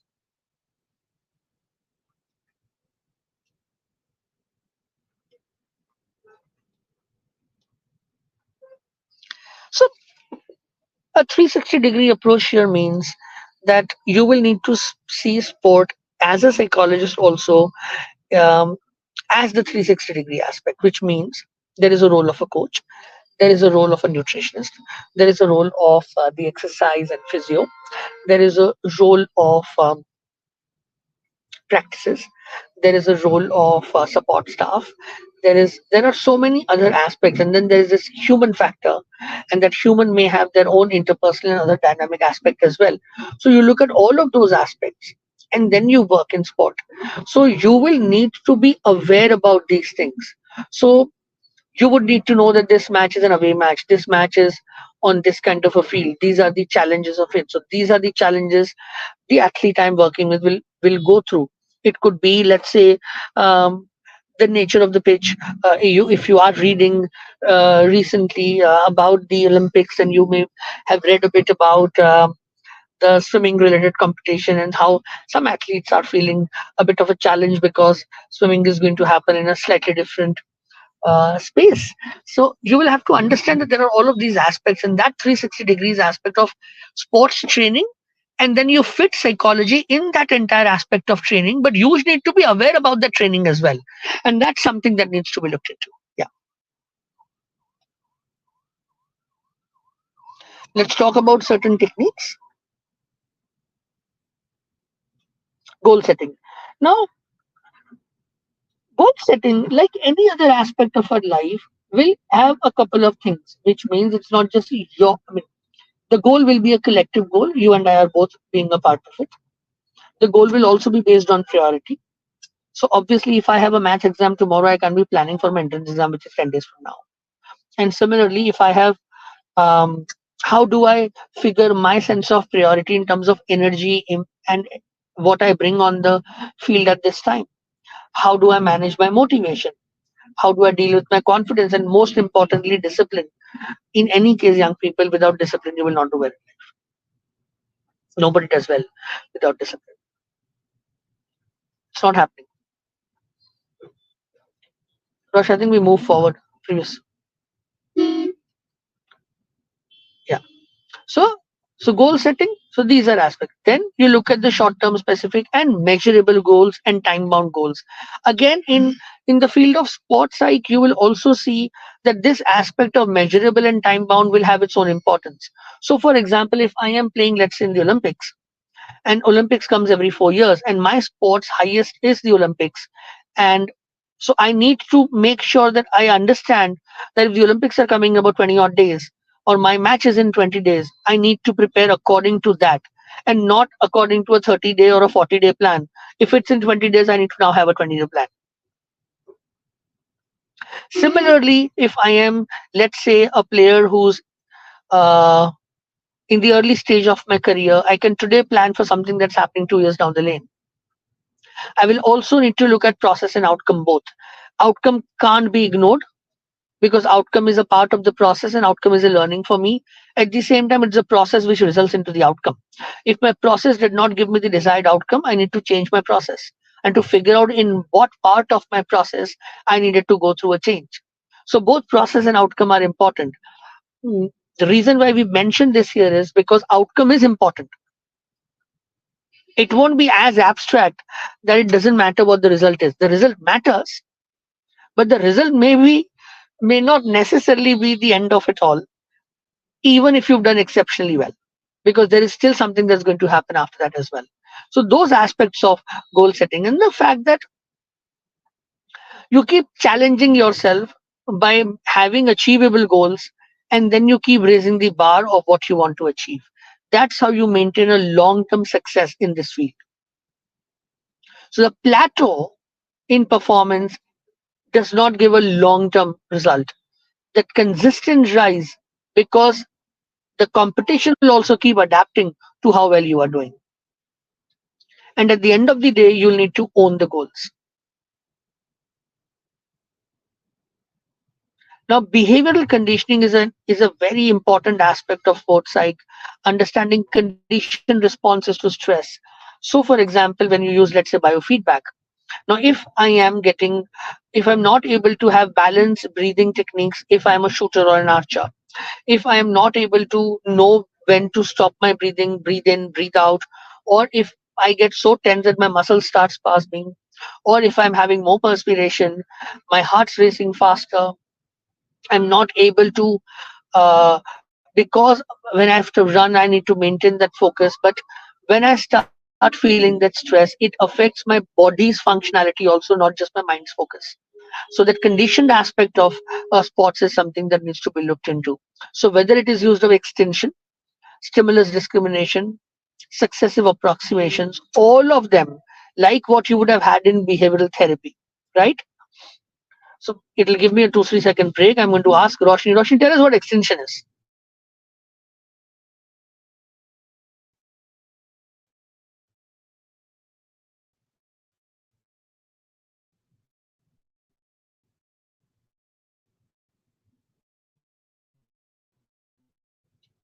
Sorry, I think I was not audible. Yes. So extinction, like we Yeah, you talked want. about in ABA, which is applied behavior analysis. So when you want to remove undesirable behavior, so when you remove that undesirable behavior by removing the consequence, that is the stimulus that was associated with it. So if the problem behavior no longer occurs, that's when the extinction is said to have happen. So, for example, in typically in behavior therapy, when a child is, let's say, crying or screaming and wanting a particular toy or a particular chocolate. So they'll continue screaming until they get that the tantrum will continue till they get the reward or whatever it is that they want. So that is an example of again where extinction can be used in order to an adult should, instead of giving in to the tantrum, not reinforcing their tantruming behavior, you try and use extinction by ignoring the screaming and not giving in to what they want. So you wait for that undesirable behavior of screaming or shouting to get extinct using this principle of extinction. And here in sport, you are going to use extension to ensure that the undesirable body's responses and the mind's responses to perceived stress and goals and performance, you work on that, right? So that arousal goes through its extension, which is causing impairment in functioning. Then stimulus discrimination, Roshni. So stimulus discrimination is where my response is coming to stimulus A but not to stimulus B. So I'm able to discriminate between the two and determine to which stimulus actually would my response be required, and where I also am able to inhibit my response if the stimulus is not the original one where the association was established. So every time I hear my name being called out, doesn't necessarily mean I have to respond to it. There is a particular intonation. Maybe there's eye contact when I know that person is calling out to me, versus somebody might be referring to my name or somebody else in my team with the same name, and I know, okay, I don't need to respond to that name. So that's the stimulus discrimination that's So, happening. so you have stimuli which, as an athlete, you are having. You will need to figure out which one to respond and which one to completely ignore, because there'll be noise, there'll be chatter, there'll be distractions, there'll be so many aspects happening, and you will be trained in your as a part of your training sessions with the sports psychologist, as a part of using BT techniques here to be able to discriminate, and then successive approximations. Okay. So successive approximation is part of chaining and sequencing of reinforcement. So you take an entire desirable behavior and break it down into smaller steps or smaller pieces, and you keep reinforcing each step. So, like for example, again in the example of children, when you're trying to teach them how to brush their teeth, so you help them first to take out the toothbrush, open the toothpaste, put the paste, and then the entire process of brushing the teeth. In each steps, you start reinforcing each micro mini step being achieved by rewarding them till the ultimate goal is achieved. So again, put this in the context of sport, and you'll be able to see how I am going to help the athlete, this player or this team, to be able to use this to be able to optimize their performance. And then coming to the next, which is simulation training. Now, simulation training is increasingly established. Years back, before you had the simulators available, it was a lot more happening at the guided imagery level, that you would say that, okay, you stand in this part of the court, shut your eyes, this is the ball, let's say your basket is there. What is the movement that you would want of your hands? What is the position of your body you would want? How much would you want to push to be? How much is the height going to be? How much is the what direction to use? And you train them in a way that you are able to understand the the physical zone and space that you are in, so that when in actual match situation you can do that. Or simulating at that time about that, let's say you are playing and you'll have a couple of support staff jeering you, or cheering you, or telling you what the score is. Simulation of the last point, for example. Simulation, let's say, of uh, a catch on the boundary. Some of those things are also to be which can be done, or stressful stimuli as well. And simulation techniques are increasingly being used. In fact, I think Dr. Shabra is going to talk about it day after tomorrow, when he'll talk about virtual simulation in various aspects, including neurocognitive. In a month or so, we are going to start this interesting um, clinic on virtual simulation, where we'll be using for cognitive retraining some virtual simulation techniques with a lot of focus on adult ADHD as well. And the critical moment video analysis is very interesting. So let's say you identify those turning points of a match, or let's say a point that you lost, or in a game where you missed a penalty. I mean, Euro is happening, and there have been matches which have gone down to the penalty. So uh, you tell that player to hit this, uh, take this penalty shot. What, 90 or 100, they will take it. But what is it happens during that knockout match that the best of the best also aren't able to? So that critical moment video analysis, you help this person, you sit with this person, help them look at their body language, the posture, the movement, where did the breath stop, where did the hit happen, so on and so forth. And then you retrain it, whether you are using simulation or other techniques, to be able to help them learn how to relax and be able to optimize their performance. Yeah. Okay, you will have to read I this. I think, can't sir, read it. I'll help you by reading out. I think this is what Rooney has said, which is part of my preparation is I go and ask the kit man what color we are wearing. If it's a red top, white shorts, white socks, or black socks. Then I lie in bed the night before the game and visualize myself scoring goals or doing well. So you're trying to put yourself in that moment and trying to prepare yourself to have a memory before the game. So I don't know if you'd call it visualizing or dreaming, but I've always done it all my life, is what he said.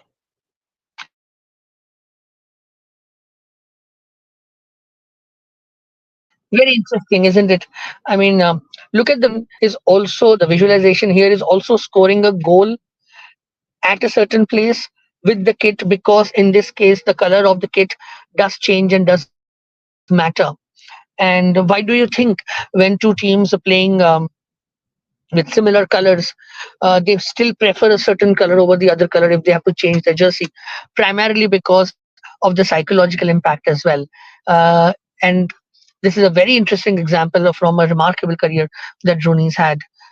In fact, on another career, and if I'm not mistaken, it was Matthew Hayden, who used to sit one day before a test match in the middle of a pitch and like to just visualize it and soak it in a way that that the internal aspects of the self and the the the neurobiophysiological component of the reaction is also in a way that you are more attuned, more relaxed, where you use this simulation come imagery to be able to perform at the highest level. And a remarkable career, both Rooney and Hayden. Yeah. Then mental imagery. Mental imagery needs to be realistic. You'll need to learn how to help people do mental imagery. The script and the narrative you use in mental imagery is exceptionally important. Also, mental imagery, the multisensory component of mental imagery does have a role to play, especially in sport. It helps develop new skills, it helps in rehearse, it helps in mental preparation. It can be paid also, which means you relax and then give a tough situation, you relax and work on the motivation, use this technique to also give a lot of positive strokes, increase the self-belief and the perception around self-efficacy. All of that can be done with mental imagery. Mental imagery has been used very successfully in elite athletes. Yeah.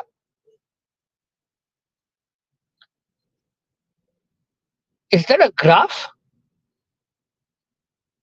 Yeah, even I am I am struggling not to read describing it. I the graph. think, So I'll tell you what. So I think you'll have to describe yeah, it, but there will be various breathing techniques, and um, so breathing is very, very integral to functioning, especially in certain sports.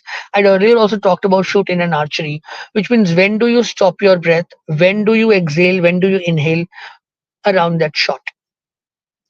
Same with when the penalty shot I was talking about, right? So it's very important here. And breathing techniques are not only used for specific sport related optimum performance, breathing techniques are also used for relaxation. They're also used with mental imagery. They're also used to help people zoning in.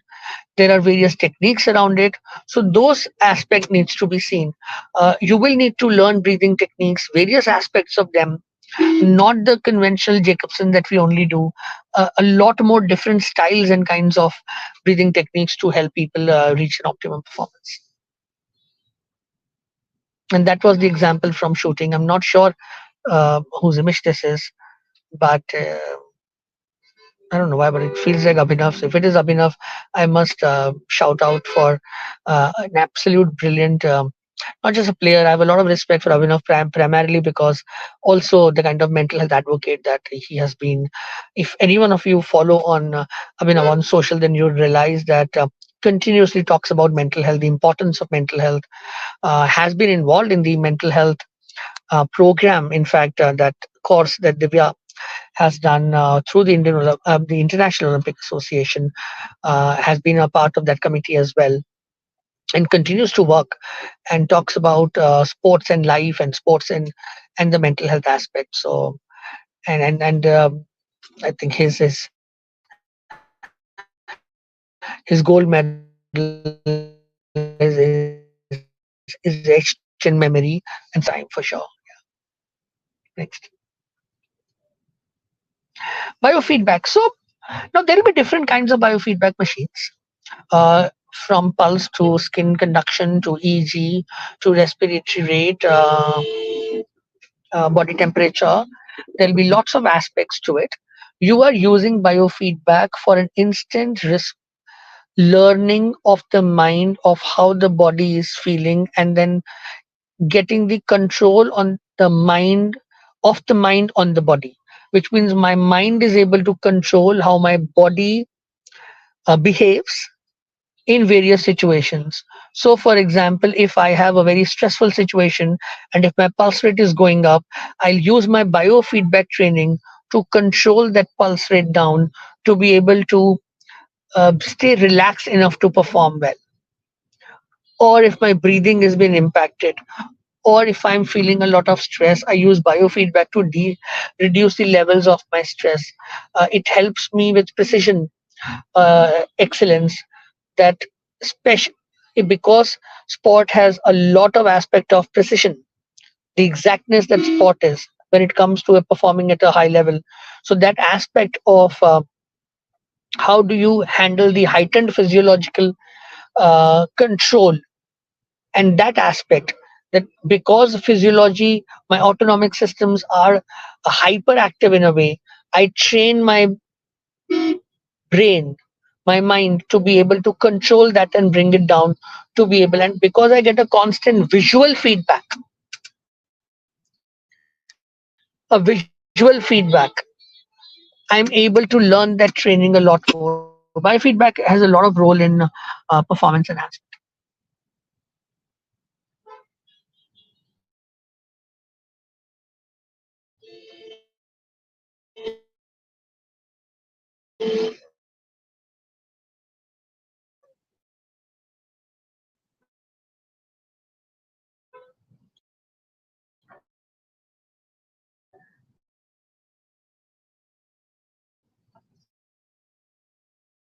Okay, I cannot make out, but so we'll move forward. So now this is interesting. Just see how we've termed this attention refocus. Most places we would have talked about attention concentration, sustained concentration, sustained focus. Attention refocus. My ability to bring out my absolute best attention and then take it off so that I don't burn out in that little moment of fatigue and exhaustion. So, for example, we were talking about shooting, for example. I have to take a few shots and then my turn comes back again. I don't need to have that level of focus and concentration when my turn's not there. I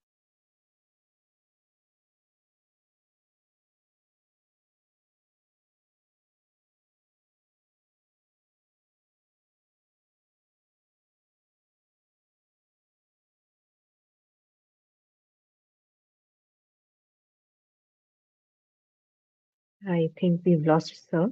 Let's just wait for a minute for him to get connectivity back.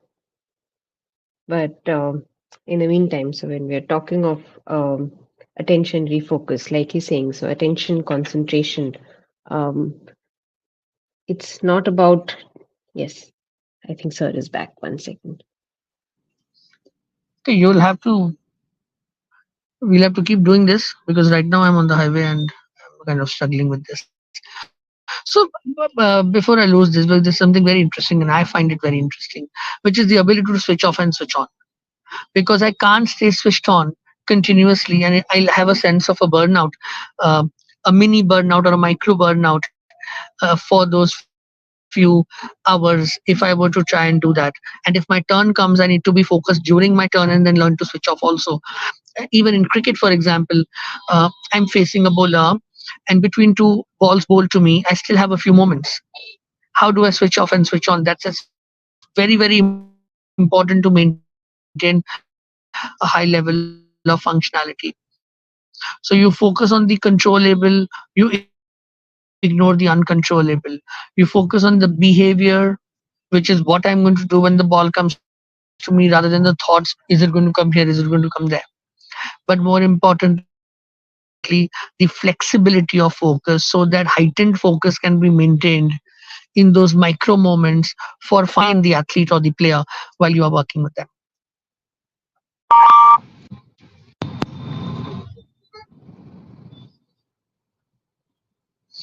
Interesting. One of my favorite routines has also been Nadal's routine. You can Google it. It's intriguing how that is. I mean, you will read about players who prefer to put something on their left leg first. I mean, leg bag. I mean, people who have a certain way to sit, those who will be wearing their full kit before their turn comes, or those who just want to take a walk into nothing. Those who prefer a music, a certain kind of music. Those who don't. There are people who would be humming a song when a ball or a player is coming, and they'll hum a songs to be able to distract them. There are all of these anecdotes from some of these champions that are there out in the public domain, and you can probably read about it. Some of these routines, they help people zoning in, help you in transition um, from your thoughts to your actual action. They help you maintain the focus at the right moment. They bring you a sense of control. They bring you a sense of mastery. They help you in zoning in. They maintain an optimal arousal. Pre-performance routines, but it's not something that you will tell what a player to do. You will figure out what works from them based on their personality, their sport, their strengths, their weaknesses, and how you use the pre-routine techniques to help them zoning in.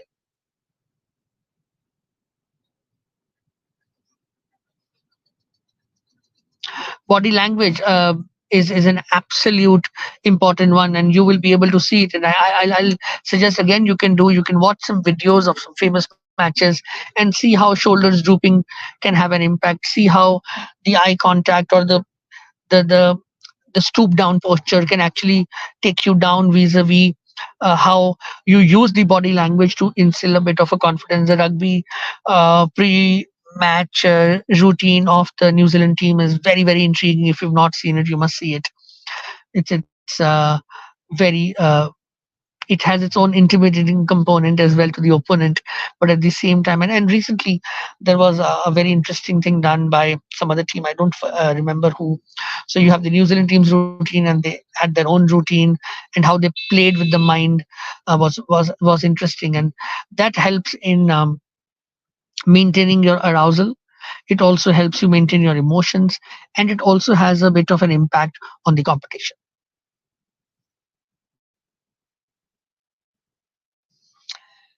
You will need to keep reminding yourself your strengths. Positive self-talk is largely understated, largely undervalued, not just in our sport but also in our life. We don't saying negative things to our own selves or about our own selves really doesn't help in life, no matter who you are and where you are. That's something you will need to help people understand. You don't being able to be self-aware is one thing, but being a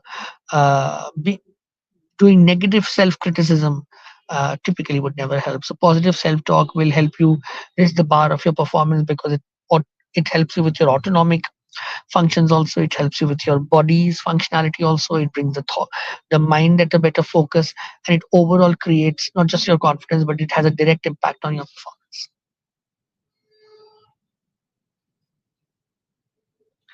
We've probably talked about mindfulness every now and then in most sessions. uh, Everyone talks about mindfulness, and yes, we are not living with mindfulness. In fact, in our book Alone in the Crowd, there's a chapter we'd written, Kamna and I, which was mindfulness of urban living. Mindfulness is not about just merely taking a walk or breathing in and breathing out. Mindfulness can also be about how you live your life at a given moment in time. How full is your experience in its totality that you can take? Fully being able to be present here and now, acceptance of the thoughts and feelings of the here and now. And that brings you control over most of your impulsive actions and your unforced errors, which can make a difference between a good match and not the best match that you played. Now, when you work with teams, you will need to work on group cohesion, and you'll also need to work on the social climate. The social climate is a climate that is created by the presence of individual players. Yeah, I was talking about very much this. So what you see here is the New Zealand team rugby, and you see here how the competition actually created this perception that what you are doing, which is a certain ritual, which is not intimidating us because there's a wider spectrum of who we are, and we can the engulfing aspect of that, the engulfing aspect that we encircle you while you are doing your ritual. And this was used successfully recently. Read about this. It's very interesting when I was talking about exactly this one. Yeah. Team's identity. Who am I? It's we. And that's what a team's identity is. Where I is the individuation rather than making I a weaker self, becomes into something more positive, which is becoming an us or a we. So I am not losing my I to an us.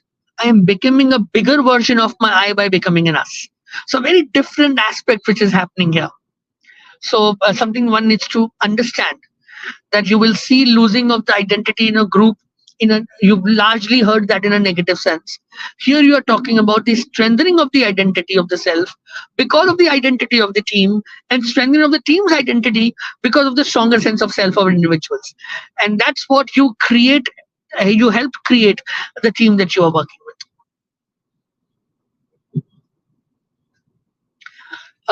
There is no substitute to verbal communication. You have to use words. Nobody can merely judge or guess what you are thinking, or what you are feeling until you actually use the words. And the same with non-verbal. Your body language needs to match your words, and if your body language doesn't match your words, then you will not be able to communicate effectively.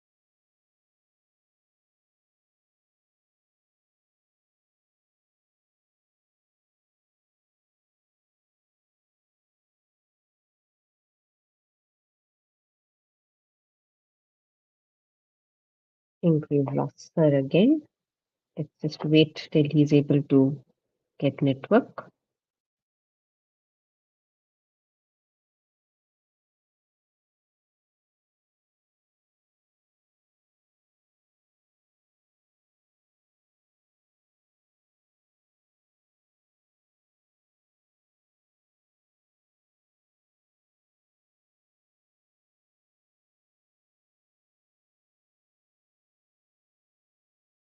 We also have Divya back here, our Hello, OG expert for today. hello. Sorry for being a bit late in joining in today. I see Roshni has disconnected and vanished and left me with the presentation. Just give me a moment. I'm just going to And set that I'm up. here. I'm here. Once you add yours, I'll remove it from here. Okay. I'll just figure out where you are. Have you been answering questions as well, or Do we do No, that? not on sports yet. So So lots of other questions coming in. Sorry. and Okay, I think you're towards the team section, right? yeah, I think Sir is also here. Oh, no, thank you. Divya Jain, this is all yours. Thank you for joining in before. And for the young people, whatever I've said was whatever little I know and I've learned from Divya Jain. Now you are the original master and probably India's best known sports psychologist, probably mental health expert with the medical field for the Olympic Association. I've taken, and now I give you the OG of sports psychologist, Divya Jain. Thank you, Dr. Vaik. Just gonna try and share my screen.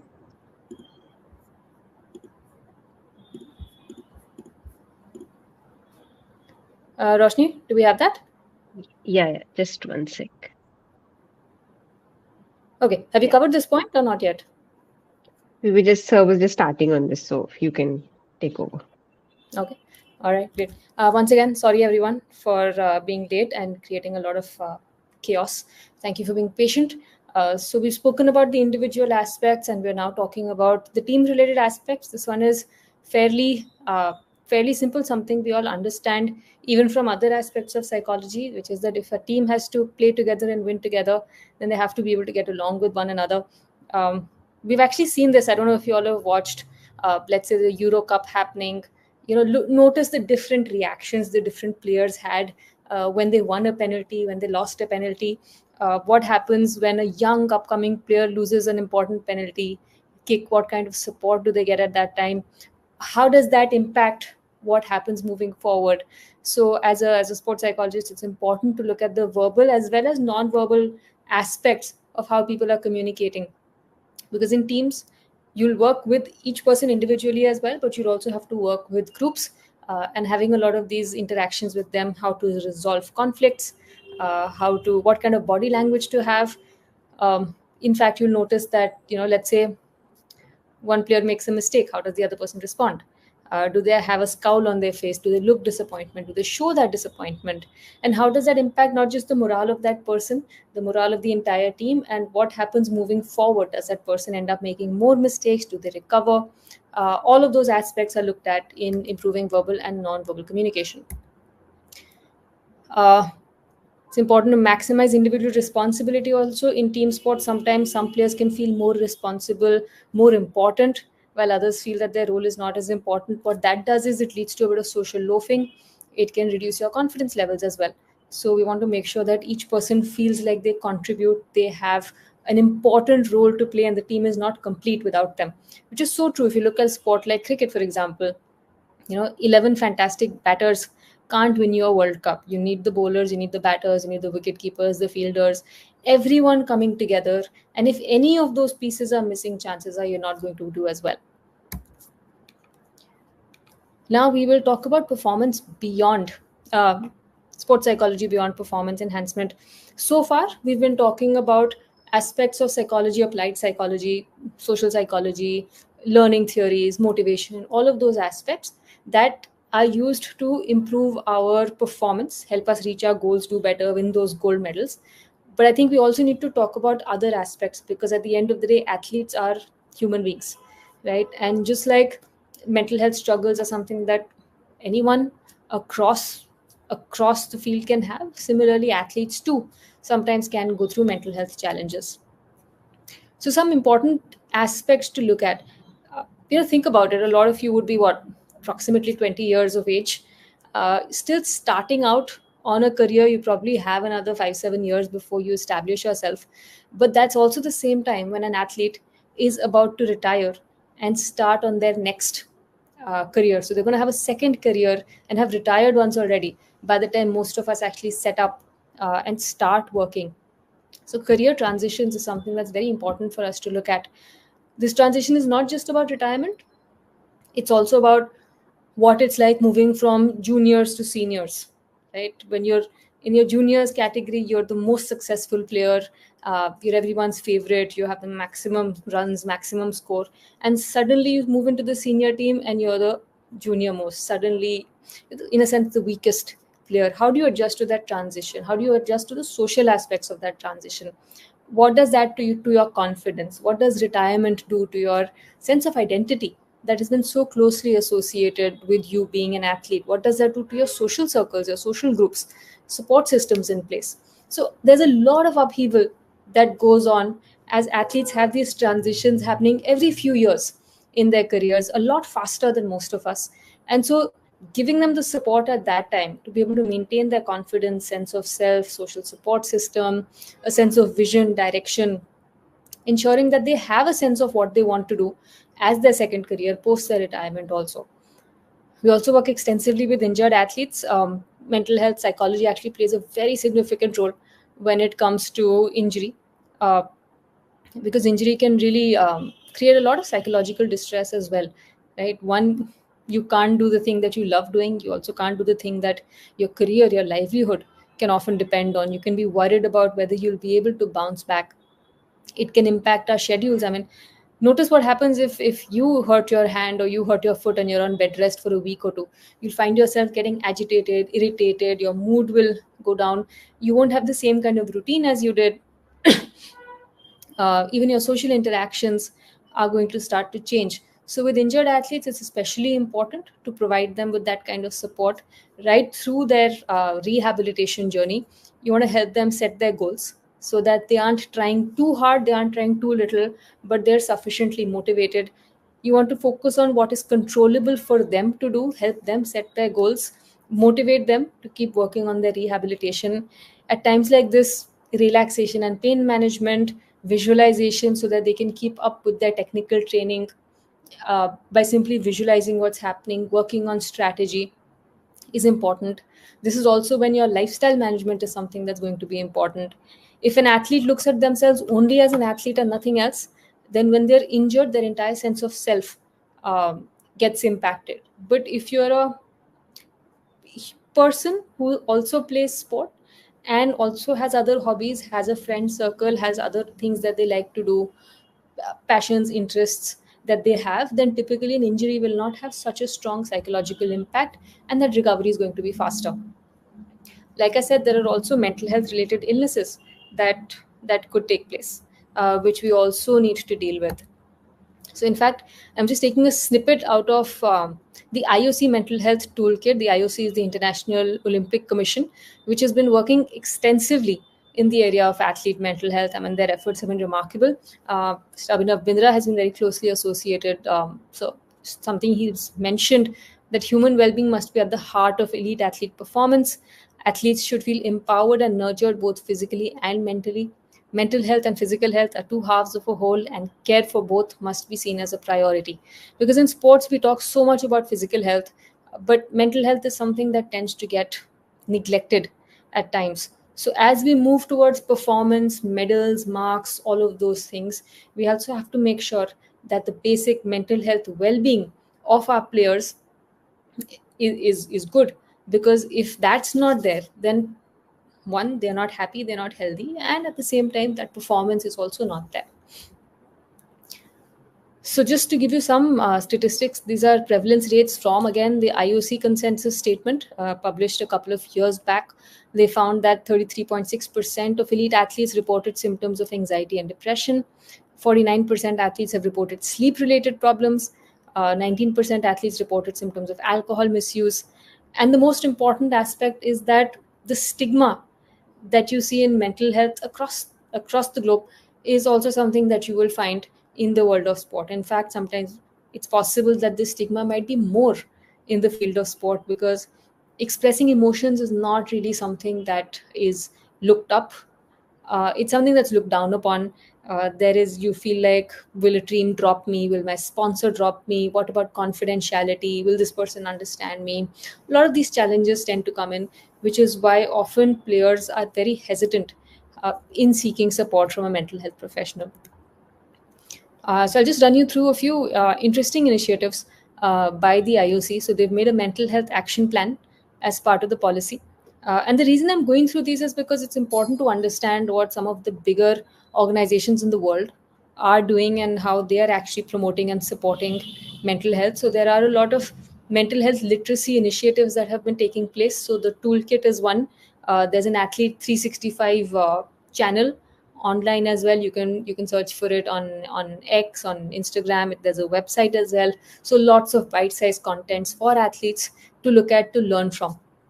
There have been educational programs on mental health that have been established, diplomas in mental health in elite sport, certification programs in mental health in elite sport. There's also an entire section on safeguarding that is being looked at. There's some screening and assessment tools that have been looked at by um, that have been established. So the sports mental health assessment tool 1 and the sport mental health recognition tool 1, these are certain examples of tools that have been created so that we can identify players who might be struggling at an early stage and then look at what kind of intervention. They've also established a 24/7 mentally fit helpline across 70 international languages, which are available to athletes throughout. So at the moment, it'll be from 2024 all the way up to 2028 Olympic Games that this helpline is definitely going to run. They're also going to have this very interesting mind zone, a dedicated area for mental health, well-being, recovery in that sense during the Olympic Games. It'll be interesting as you all watch the Olympics, and I hope you do, to also look out for some of these key mental health initiatives that are going to be taking place across the board.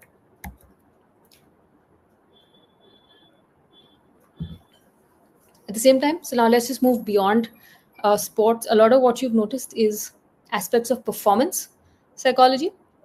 So you'll find that the applications of sport can also be at the workplace. So whether you're a lawyer who's going to argue in a courtroom, whether you're a pilot who has to make split-second decisions, you could be a CEO of a corporate, of an organization. You could be someone who's doing trading on the stock markets. Again, anywhere where there's high pressure, high stakes, quick decision making, multiple inputs coming in, all of these are places where sports psychology does have a role. And a lot of organizations increasingly are actually looking at sport and performance psychologists to look at those aspects.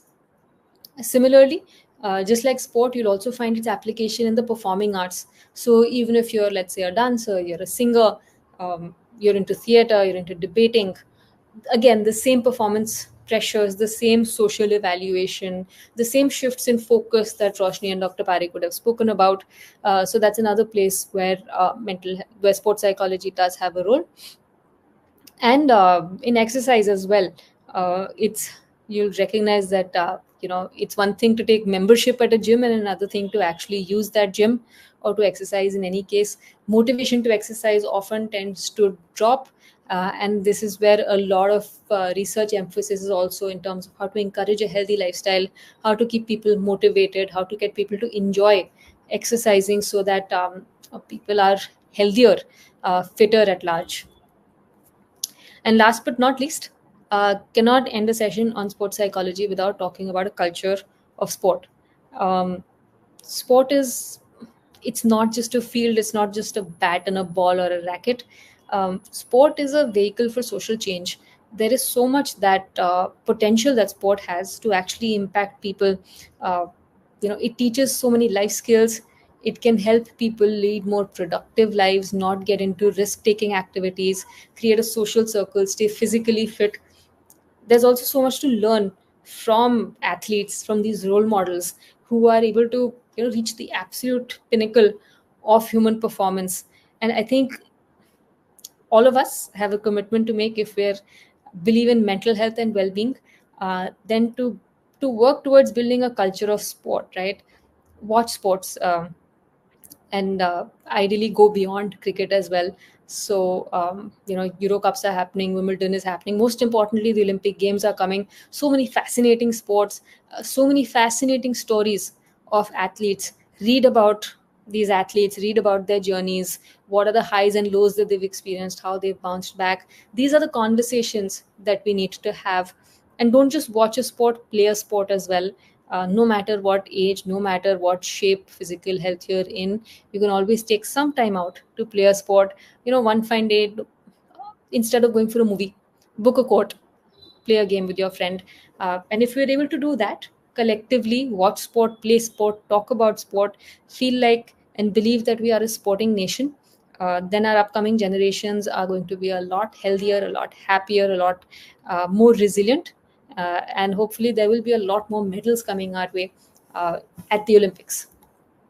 Okay. So if you're not on social media, fantastic. If you are, like Dr. Parik has been saying, unmute yourself. You can follow us on our socials. If you're sharing something on mental health, on sports psychology, feel free to tag us. We'll promote that as well from our side. For tips, you have our WhatsApp channel and our YouTube channel.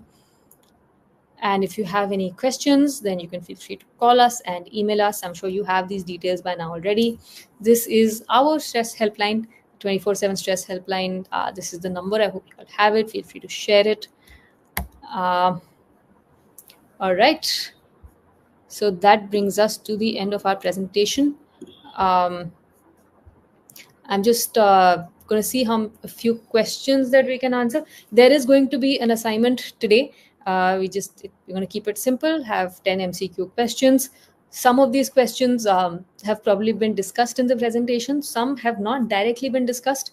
You will find some of these answers in the IOC mental health toolkit, which I was talking about. This is the mental health toolkit by the International Olympic Commission. Do go through it. The idea is also that you also go a bit beyond and read a little bit more about sports psychology and athlete mental health. Can we practice sports psychology after becoming a clinical psychologist? So you will have to also train in sports psychology. This can be through a master's degree in sports psychology or a certification from a recognized institute.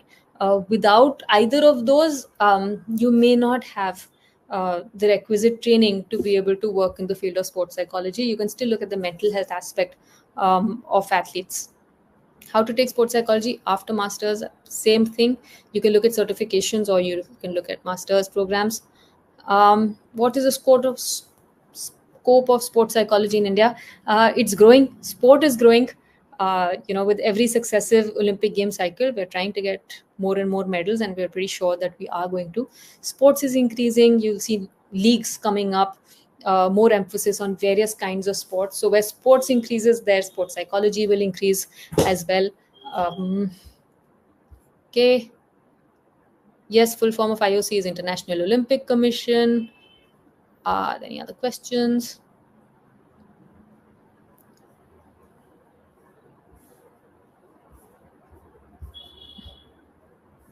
Question 9.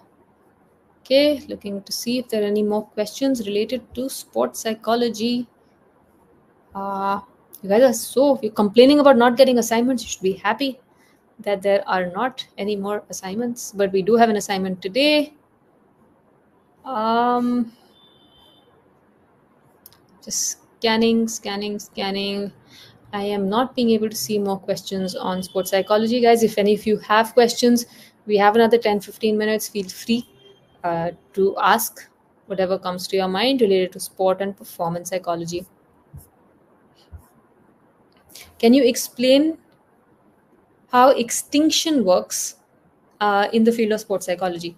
Yes. So how extinction works in general is that you have extinction is a concept of classical conditioning, the Pavlovian conditioning. So you see an object and you have a fear that you develop on it.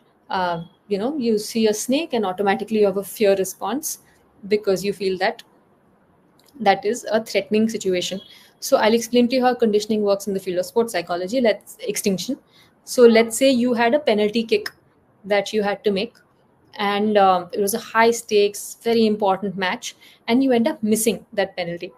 What is very likely to happen at that time is that after that, you may start to avoid penalty shootouts because you may be scared that you're going to miss that penalty again. So you see it, you think about it, and you start feeling anxious, you avoid it. Chances are you might also make a mistake again because of how nervous you are in that situation. So what we do is we have to break the connection between the penalty kick and the fear.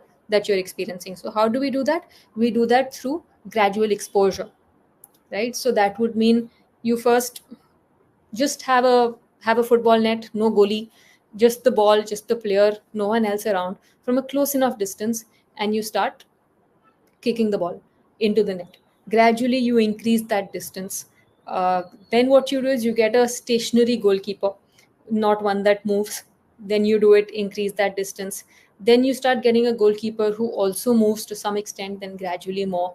Then you introduce other people. So, you're in a way using exposure to be able to desensitize people to that fear, increase their confidence. You can also use this in the form of visualization, where you imagine that person then also using that penalty kick, making that penalty kick, even when there are thousands and millions of people watching. So that's how exposure would work. How can we get jobs in this field? So various aspects. You can work with the government in terms of the Sports Authority of India is increasingly hiring more and more sports psychologists. There are various leagues, there are various non-NGOs that also promote and support sports. You can join those as well. You can work on your own as a freelance consultant. So there are various options there. Are there different kinds of sports psychologists for different sports or different study pattern? No, not really. And honestly, right now there are very few sports psychologists, and no, there isn't dedicated training for, let's say, sports psychology in cricket, sport, swimming, marathon. What's important is that, see, sports psychology is an application of psychology, right?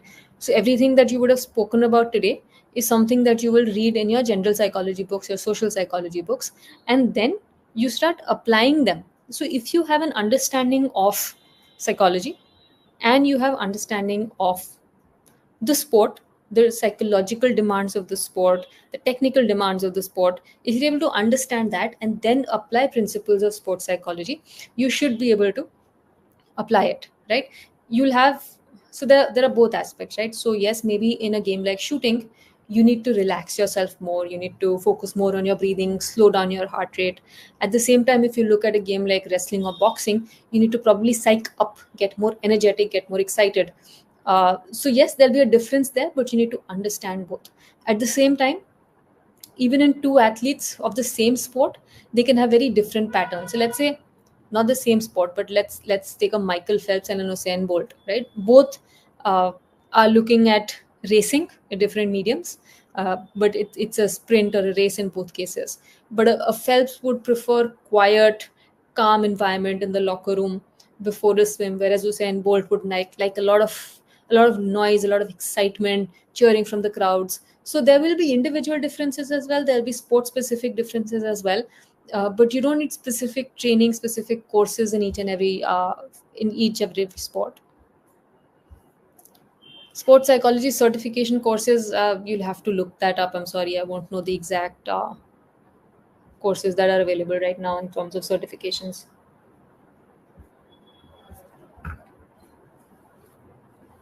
I think job opportunities we have spoken about. There are all of these different avenues that are there, and this field is only growing. So I'm sure it will pick up.